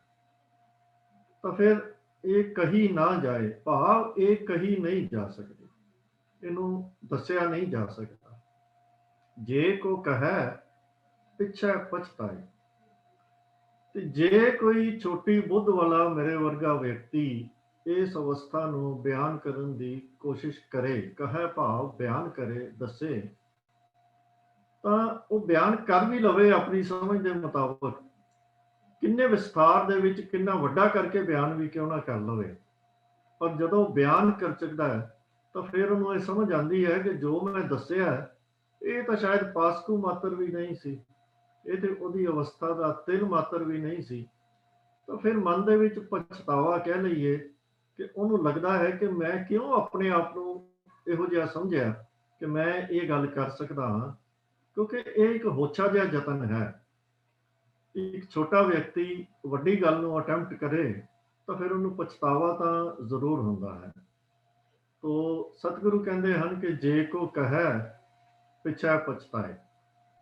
ਤੋ ਇੱਕ ਆਮ ਵਿਅਕਤੀ ਕਹੇ ਕਿ ਮੈਂ ਉਸ ਅਕਾਲ ਪੁਰਖ ਨਾਲ ਇੱਕ ਸੁਰ ਹੋਏ, ਉਹਦੇ ਨਾਮ ਵਿੱਚ ਰੰਗੇ ਹੋਏ ਵਿਅਕਤੀ ਦੀ ਇਹ ਅਵਸਥਾ ਕੀ ਹੈ ਮੈਂ ਦੱਸਾਂ, ਤਾਂ ਇਹ ਤਾਂ ਜਿਵੇਂ ਸਾਡੇ ਅਖਾਣ ਹੈ ਪੰਜਾਬੀ ਦਾ ਕਿ ਜ਼ਾਤ ਦੀ ਕੋੜ ਕਿਰਲੀ ਤੇ ਛਤੀਰਾਂ ਨੂੰ ਜੱਫੇ ਵਾਲੀ ਗੱਲ ਹੈ, ਕੋਈ ਇਹ ਦੱਸ ਨਹੀਂ ਸਕਦਾ। ਜੇ ਕੋਈ ਯਤਨ ਵੀ ਕਰੇ ਦੱਸਣ ਦਾ, ਇਹ ਹਮਾਕਤ ਵੀ ਕਰੇ, ਤਾਂ ਉਹਦੇ ਹੱਥ ਪੱਲੇ ਸਵਾਏ ਪਛਤਾਵੇ ਦੇ ਹੋਰ ਕੁਝ ਨਹੀਂ ਪੈ ਸਕਦਾ, ਕਿਉਂਕਿ ਅਸਲ ਵਿੱਚ ਇਹ ਅਵਸਥਾ ਤਾਂ ਦੱਸੀ ਹੀ ਨਹੀਂ ਜਾ ਸਕਦੀ, ਇਹ ਬਿਆਨ ਹੀ ਨਹੀਂ ਕੀਤੀ ਜਾ ਸਕਦੀ। ਅੱਗੇ ਸਤਿਗੁਰ ਕਹਿੰਦੇ ਹਨ, ਕਾਗਦ ਕਲਮ ਨਾ ਲਿਖਣ ਹਾਰ, ਮੰਨੇ ਕਾ ਬਹਿ ਕਰਨ ਵਿਚਾਰ। ਕਾਗਦ ਭਾਵ ਕਾਗਜ਼, ਕਿਉਂਕਿ ਅਰਬੀ ਦੇ ਵਿੱਚ ਕਾਗਜ਼ ਦੇ ਤੌਰ ਤੇ ਵਰਤਿਆ ਜਾਂਦਾ ਹੈ ਸ਼ਬਦ, ਇਹਦਾ ਓਰੀਜਨਲ ਸਰੂਪ ਇਹੀ ਹੈ। ਤੋ ਇਹ ਵੀ ਬਹੁਤ ਥਾਵਾਂ ਤੇ ਗੁਰਬਾਣੀ ਦੇ ਵਿੱਚ ਵਰਤਿਆ ਗਿਆ ਹੈ। ਅਰਥ ਇੱਥੇ ਇਹਦੇ ਉਹੀ ਹਨ ਜੋ ਅਸੀਂ ਕਾਗਜ਼ ਕਹਿ ਕੇ ਕਰਦੇ ਹਾਂ। ਕਲਮ ਉਹ ਜਿਹਦੇ ਨਾਲ ਅਸੀਂ ਲਿਖਦੇ ਹਾਂ, ਤੇ ਲਿਖਣਹਾਰ ਉਹ ਜੋ ਲਿਖਦਾ ਹੈ। ਕਾਗਜ਼ ਦੇ ਉੱਤੇ ਕਲਮ ਨੂੰ ਵਰਤ ਕੇ ਜੋ ਵਿਅਕਤੀ ਲਿਖਦਾ ਹੈ ਉਹ ਹੋ ਗਿਆ ਲਿਖਣਹਾਰ। ਸਤਿਗੁਰੂ ਕਹਿੰਦੇ ਹਨ, ਕੋਈ ਬੰਦਾ ਇਸ ਅਵਸਥਾ ਦਾ ਜ਼ਿਕਰ ਆਪਣੀ ਵਿਦਵਤਾ ਦੇ ਨਾਲ ਕਾਗਜ਼ ਤੇ ਕਲਮ ਨਾਲ ਲਿਖ ਕੇ ਵੀ ਕਰਨਾ ਚਾਹੇ ਤੇ ਉਹ ਨਹੀਂ ਕਰ ਸਕਦਾ, ਕਿਉਂਕਿ ਇਉਂ ਕਹਿ ਲਓ ਕਿ ਨਾ ਤਾਂ ਕੋਈ ਇਹੋ ਜਿਹਾ ਕਾਗਜ਼ ਹੈ, ਨਾ ਕੋਈ ਇਹੋ ਜਿਹੀ ਕਲਮ ਹੈ, ਤੇ ਨਾ ਹੀ ਕੋਈ ਲਿਖਣ ਵਾਲਾ ਐਸਾ ਹੈ ਜਿਹੜਾ ਇਸ ਅਵਸਥਾ ਦਾ ਵਰਣਨ ਕਰ ਸਕੇ। ਮੰਨੇ ਕੀ ਗਤ ਕਹੀ ਨਾ ਜਾਏ। ਤੇ ਅੱਗੇ ਪੰਕਤੀ ਹੈ, ਮੰਨੇ ਕਾ ਬਹਿ ਕਰਨ ਵਿਚਾਰ। ਮੰਨੇ ਕਾ ਵਿਚਾਰ, ਇਸ ਦਾ ਅਰਥ ਹੈ ਕਿ ਇਸ ਵਡਿਆਈ ਦੀ ਵਿਚਾਰ ਬਹਿ ਕਰਨ ਭਾਵ ਬੈਠ ਕੇ ਕਰਦੇ ਹਨ। ਤੋ ਜਿਵੇਂ ਕਿ ਸਤਸੰਗ ਦੇ ਵਿੱਚ ਹੁੰਦਾ ਹੈ, ਅਸੀਂ ਆਪਣੀਆਂ ਜੋ ਸਾਡੀਆਂ ਸ਼ੰਕਾਵਾਂ ਹੁੰਦੀਆਂ ਹਨ ਉਹਨਾਂ ਨੂੰ ਵੀ ਦੂਰ ਕਰਨ ਦਾ ਯਤਨ ਕਰਦੇ ਹਾਂ। ਤੋ ਅਸੀਂ ਬੈਠ ਕੇ ਅਜਿਹੇ ਵਿਅਕਤੀਆਂ ਦੇ ਨਾਲ ਰਲ ਮਿਲ ਕੇ ਬੈਠ ਕੇ ਕਿਸੇ ਨਾਮ ਦੇ ਵਿੱਚ ਪਤੀਜੇ ਹੋਏ, ਨਾਮ ਦੇ ਵਿੱਚ ਰੰਗੇ ਹੋਏ, ਨਾਮ ਦੇ ਵਿੱਚ ਡੁੱਬੇ ਹੋਏ ਵਿਅਕਤੀ ਦੀ ਆਤਮਿਕ ਅਵਸਥਾ ਦਾ ਵਿਚਾਰ ਕਰ ਲੈਂਦੇ ਹਾਂ। ਪਰ ਉਹ ਵੀ ਇੱਕ ਅੰਦਾਜ਼ਾ ਜਿਹਾ ਹੀ ਹੈ, ਉਹ ਵਿਚਾਰ ਮਾਤਰ ਹੀ ਹੈ। ਅਸੀਂ ਅੰਦਾਜ਼ਾ ਲਾਉਂਦੇ ਹਾਂ ਤੇ ਆਪਣੀ ਪ੍ਰੇਰਨਾ ਉਸ ਤੋਂ ਲੈ ਸਕਦੇ ਹਾਂ। ਪਰ ਜੇ ਰਲ ਮਿਲ ਬਹਿ ਕੇ ਵੀ ਵਿਚਾਰ ਕਰ ਲਈਏ ਤਾਂ ਉਸ ਦਾ ਵੀ ਅਰਥ ਇਹ ਨਹੀਂ ਹੋਣਾ ਚਾਹੀਦਾ ਕਿ ਵੀ ਚਲੋ ਮੈਂ ਇੱਕ ਵਿਅਕਤੀ ਨਹੀਂ ਸੀ ਇਹਨੂੰ ਡਿਸਕ੍ਰਾਈਬ ਕਰ ਸਕਦਾ ਤੇ ਰਲ ਮਿਲ ਕੇ ਅਸੀਂ ਕੁਝ ਬੰਦੇ ਇਕੱਠੇ ਹੋ ਕੇ ਕਹੀਏ, ਤੇ ਉਹ ਵੀ ਜਿਹੜੀ ਗੱਲ ਹੈ ਉਹ ਵੀ ਅੰਦਾਜ਼ਾ ਮਾਤਰ ਹੀ ਹੈ। ਉਹਦੇ ਉੱਤੇ ਵੀ ਉਹੀ ਗੱਲ ਜਿਹੜੀ ਹੈ ਉਹ ਲਾਗੂ ਹੁੰਦੀ ਹੈ ਕਿ ਨਾ ਇਹਨੂੰ ਕੋਈ ਕਹਿਣ ਵਾਲਾ ਹੈ, ਨਾ ਕਾਗਜ਼ ਹੈ, ਨਾ ਕਲਮ ਹੈ, ਨਾ ਕੋਈ ਲਿਖਣਹਾਰ ਹੈ। ਇਸ ਅਵਸਥਾ ਦਾ ਬਿਆਨ ਨਹੀਂ ਕੀਤਾ ਜਾ ਸਕਦਾ। ਹੁਣ ਇਹਨਾਂ ਪੰਕਤੀਆਂ ਦੇ ਵਿੱਚ, 4 ਪੰਕਤੀਆਂ ਦੇ ਵਿੱਚ ਸਤਿਗੁਰੂ ਜੀ ਨੇ ਜਿਹੜੇ ਨਾਮ ਦੇ ਰੰਗਣ ਵਿੱਚ ਰੰਗੀ ਚੁੱਕਾ ਵਿਅਕਤੀ, ਜਿਹਨੂੰ ਪਿਛਲੀਆਂ ਪੌੜੀਆਂ ਦੇ ਵਿੱਚ ਸਤਿਗੁਰੂ ਜੀ ਨੇ ਭਗਤ ਕਹਿ ਕੇ ਪੁਕਾਰਿਆ ਸੀ ਹਰ ਪੌੜੀ ਦੀਆਂ ਅੰਤਲੀਆਂ ਤੁਕਾਂ ਦੇ ਵਿੱਚ, ਤਾਂ ਉਹਦੀ ਆਤਮਿਕ ਅਵਸਥਾ ਦਾ ਵਰਣਨ ਜਿਹੜਾ ਹੈ ਉਹ ਇਹ ਕਿਹਾ ਹੈ ਕਿ ਇਹ ਇਤਨੀ ਉੱਚੀ ਅਵਸਥਾ ਹੈ ਜਿਹਦਾ ਵਰਣਨ ਕਰਨਾ ਅਸੰਭਵ ਹੈ। ਭਾਵ ਇਹ ਇੱਕ ਮਤਲਬ ਅਸੰਭਵ ਜਿਹਾ ਕੰਮ ਹੈ ਬਈ ਮੈਂ ਤੁਹਾਨੂੰ ਪ੍ਰੇਰਨਾ ਦੇਣ ਦੇ ਲਈ ਉਸ ਵਿਅਕਤੀ ਦੀ ਅਵਸਥਾ ਤੁਹਾਨੂੰ ਦੱਸਣੀ ਤਾਂ ਹੈ, ਪਰ ਇਹ ਨਾ ਸਮਝ ਲੈਣਾ ਕਿ ਇਹ ਅਵਸਥਾ ਉੱਤੇ ਤੱਕ ਹੀ ਸੀਮਤ ਹੈ ਜਿੱਥੇ ਤੱਕ ਮੈਂ ਬਿਆਨ ਕਰਾਂਗਾ ਤੁਹਾਨੂੰ। ਪਰ ਸਤਿਗੁਰੂ ਕਹਿੰਦੇ ਹਨ ਕਿ ਇਸ ਤੋਂ ਬਹੁਤ ਹੋਰ ਕੁਝ ਵੀ ਬਹੁਤ ਹੈ। ਤੋ ਇਹ ਪਹਿਲੀਆਂ 4 ਪੰਕਤੀਆਂ ਦੇ ਵਿੱਚ ਸਤਿਗੁਰੂ ਜੀ ਨੇ ਇੱਕ ਮੈਥਡ ਵਰਤਿਆ ਹੈ ਕਿ ਬਈ ਕੋਈ ਵੀ ਬੰਦਾ ਇਸ ਗੱਲ ਨੂੰ ਪੂਰੀ ਤਰ੍ਹਾਂ ਨਹੀਂ ਦੱਸ ਸਕਦਾ।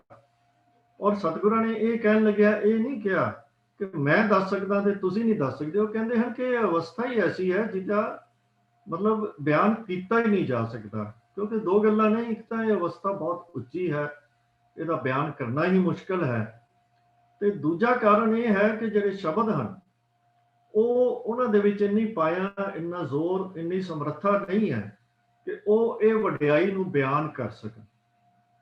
ਤੋ ਇਹ ਨਾ ਲਿਖਣ ਵਾਲਾ ਹਾਰ ਹੈ ਜਿਹੜਾ ਉਹ ਦੱਸ ਸਕਦਾ ਹੈ, ਤੇ ਨਾ ਕਹਿਣ ਵਾਲਾ ਬੋਲਣਹਾਰ ਦੱਸ ਸਕਦਾ ਹੈ। ਦੋਵੇਂ ਹੀ ਅਸਮਰੱਥ ਹਨ।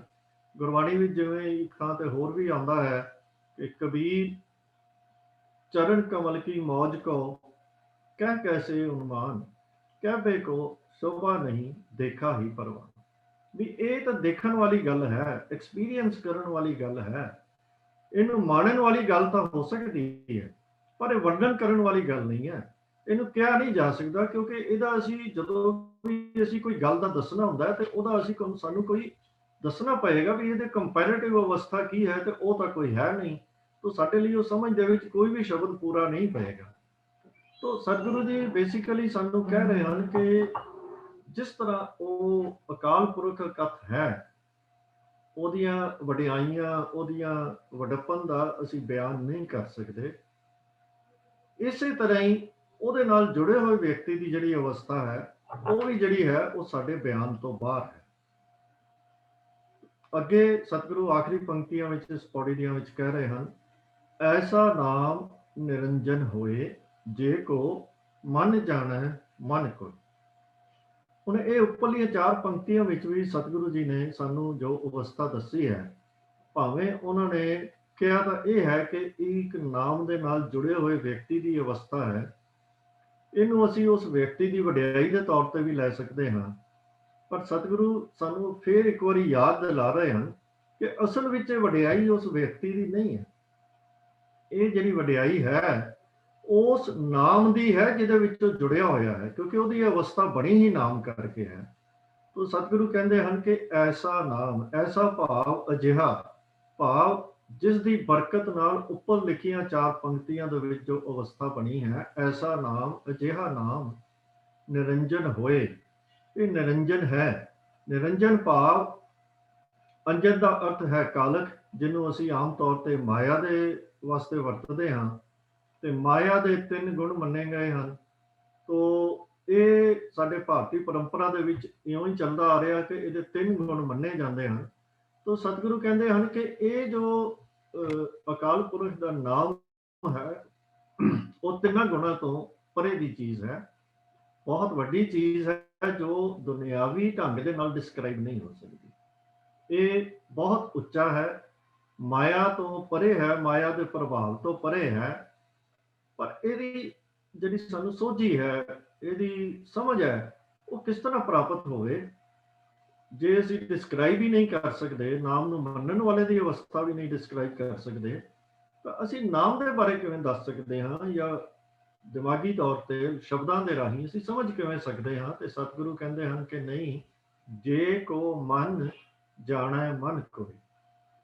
ਤੋ ਮਨ ਦਾ ਅਰਥ, ਮਨ ਜਾਣੈ ਦਾ ਅਰਥ ਹੈ ਜੇ ਇਹਨੂੰ ਕੋਈ ਮੰਨ ਕੇ ਵੇਖੇ, ਸ਼ਰਧਾ ਰੱਖ ਕੇ ਵੇਖੇ। ਮਨ ਕੋਏ ਤੇ ਜਾਣਾ ਹੋ ਗਿਆ ਕਿ ਉਹਨੂੰ ਜਾਣ ਲਵੇ, ਸਮਝ ਲਵੇ, ਤੇ ਮਨ ਦੇ ਵਿੱਚ। ਜੇ ਨਾਮ ਦੇ ਵਿੱਚ ਜੁੜਨ ਵਾਲਾ ਵੀ ਉੱਚੀ ਆਤਮਿਕ ਅਵਸਥਾ ਵਾਲਾ ਹੋ ਜਾਂਦਾ ਹੈ, ਪਰ ਇਹ ਗੱਲ ਸਮਝ ਤਾਂ ਹੀ ਆਉਂਦੀ ਹੈ ਜੇ ਕੋਈ ਮਨੁੱਖ ਆਪਣੇ ਅੰਦਰ ਨਾਮ ਦੀ ਲਗਨ ਲਗਾ ਕੇ ਵੇਖੇ, ਮੰਨ ਕੇ ਵੇਖੇ, ਆਪਣੇ ਅੰਦਰ ਲਗਨ ਲਗਾ ਕੇ, ਭਾਵ ਆਪਣੇ ਮਨ ਨੂੰ ਮਨਾ ਕੇ, ਆਪਣੀ ਸੁਰਤ ਦੇ ਵਿੱਚ ਵਸਾ ਕੇ ਉਸ ਅਕਾਲ ਪੁਰਖ ਦੇ ਨਾਮ ਨਾਲ ਕੋਈ ਜੁੜੇ, ਤੇ ਫਿਰ ਇਹ ਸਮਝ ਪੈ ਸਕਦੀ ਹੈ ਕਿ ਨਾਮ ਦੀ ਕੀ ਬਰਕਤਾਂ ਨੇ, ਨਾਮ ਦੀ ਕੀ ਵਡਿਆਈ ਹੈ, ਤੇ ਨਾਮ ਨੂੰ ਮੰਨਣ ਵਾਲੇ ਦੀ ਕੀ ਵਡਿਆਈ ਹੈ। ਤੋ ਜਦੋਂ ਮਤਲਬ ਗੁਰੂ ਦੀ ਸਿੱਖਿਆ ਤੇ ਚੱਲ ਕੇ ਅਕਾਲ ਪੁਰਖ ਵਿੱਚ ਕਿਸੇ ਵਿਅਕਤੀ ਦਾ ਪੂਰਨ ਭਰੋਸਾ ਕਾਇਮ ਹੋ ਜਾਵੇ, ਭਾਵ ਮੰਨ ਜਾਵੇ, ਤਾਂ ਅਸੀਂ ਇਸ ਤੋਂ ਅਗਲੀ ਅਵਸਥਾ ਵੱਲ ਜਾ ਸਕਦੇ ਹਾਂ। ਤੇ ਇਹ ਅਵਸਥਾ ਹੈ ਉਸ ਨੂੰ ਆਪਣੇ ਜੀਵਨ ਦੇ ਵਿੱਚ ਅਪਲਾਈ ਕਰਨਾ, ਅਮਲੀ ਰੂਪ ਦੇਣਾ।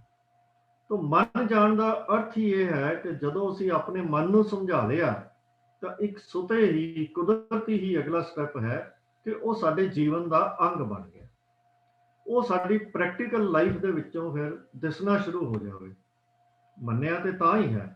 ਜੇ ਅਸੀਂ ਇੰਟੈਲੈਕਚੁਅਲ ਲੈਵਲ ਤੇ ਮੰਨ ਕੇ ਬਹਿ ਜਾਈਏ ਕਿ ਅਸੀਂ ਮੰਨ ਲਿਆ ਹੈ, ਪਰ ਉਹ ਸਾਡੇ ਜੀਵਨ ਦੇ ਵਿੱਚ ਜਿਹੜਾ ਹੈ ਉਹ ਸਾਹਮਣੇ ਨਹੀਂ ਆ ਰਿਹਾ, ਤਾਂ ਉਹਦਾ ਅਰਥ ਇਹ ਹੈ ਕਿ ਅਸੀਂ ਮੰਨ ਲੈਣ ਦਾ ਸ਼ਾਇਦ ਭੁਲੇਖਾ ਖਾ ਲਿਆ ਹੈ, ਸ਼ਾਇਦ ਪਖੰਡ ਕਰ ਲਿਆ ਹੈ, ਪਰ ਉਹ ਮੰਨਿਆ ਨਹੀਂ ਅਸਲ ਅਰਥਾਂ ਦੇ ਵਿੱਚ। ਕਿਉਂਕਿ ਜੇ ਮੰਨਿਆ ਹੋਵੇ ਤਾਂ ਫਿਰ ਉਹ ਜੀਵਨ ਦੇ ਵਿੱਚ ਸਾਡੇ ਐਕਸ਼ਨਸ ਦੇ ਥਰੂ, ਸਾਡੇ ਅਮਲ ਦੇ ਵਿੱਚੋਂ, ਜਿਸ ਢੰਗ ਨਾਲ ਅਸੀਂ ਜਗਤ ਦੇ ਵਿੱਚ ਜਿਉਂਦਿਆਂ ਹੋਇਆਂ ਵਰਤਾਰਾ ਕਰ ਰਹੇ ਹਾਂ, ਉਸ ਵਰਤਾਰੇ ਦੇ ਵਿੱਚੋਂ ਪ੍ਰਗਟ ਹੋਣਾ ਜ਼ਰੂਰੀ ਹੈ।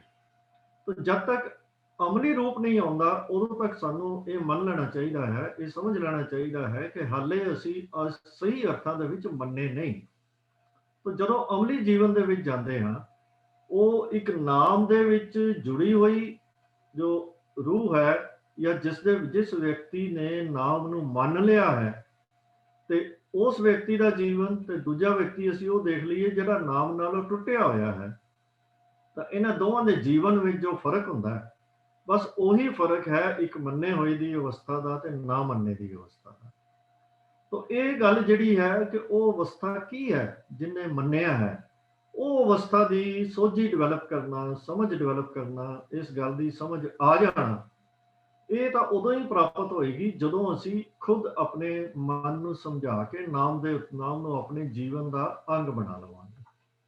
ਤਾਂ ਇਹ ਕਾਰਨ ਇਹੀ ਹੈ ਕਿ ਇਹ ਅਵਸਥਾ ਜਿਹੜੀ ਹੈ, ਜਦੋਂ ਅਸੀਂ ਉਸ ਨਾਮ ਦੇ ਨਾਲ ਜੁੜ ਜਾਵਾਂਗੇ ਤਾਂ ਸਾਡੇ ਵਿੱਚ ਜਿਹੜੀ ਟਰਾਂਸਫਰਮੇਸ਼ਨ ਹੁੰਦੀ ਹੈ ਉਹ ਇਸ ਕਿਸਮ ਦੀ ਹੁੰਦੀ ਹੈ, ਜਿਵੇਂ ਗੁਰਬਾਣੀ ਦੇ ਵਿੱਚ ਬਾਰ-ਬਾਰ ਗਿਆ ਹੈ ਕਿ ਉਹ ਤਾਂ ਨਾਮ ਵਿੱਚ ਜੁੜਨ ਦੀ ਪਾਰਸ ਕਲਾ ਹੈ ਕਿ ਜਿਵੇਂ ਕੋਈ ਪਾਰਸ ਨੂੰ ਛੋਹ ਜਾਂਦਾ ਹੈ ਉਹ ਬਿਲਕੁਲ ਟਰਾਂਸਫਾਰਮ ਹੋ ਜਾਂਦਾ ਹੈ, ਇੱਕ ਆਰਡੀਨਰੀ ਬੰਦੇ ਤੋਂ ਬਹੁਤ ਉੱਚਾ ਵਿਅਕਤੀ ਬਣ ਜਾਂਦਾ ਹੈ। ਬਿਲਕੁਲ ਉਸੇ ਤਰ੍ਹਾਂ ਜਿਵੇਂ ਆਪਾਂ ਕਹਿ ਲਈਏ ਕਿ ਇੱਕ ਕਾਲਪਨਿਕ ਜਿਵੇਂ ਫਿਲਾਸਫਰ ਸਟੋਨ ਜਾਂ ਸਾਡੇ ਇਤਿਹਾਸ ਦੇ ਵਿੱਚ ਪਾਰਸ ਕਿਹਾ ਜਾਂਦਾ ਹੈ ਕਿ ਉਹਨੂੰ ਜਿਹੜਾ ਲੋਹਾ ਵੀ ਛੂਹ ਜਾਂਦਾ ਤੇ ਉਹ ਸੋਨਾ ਬਣ ਜਾਂਦਾ।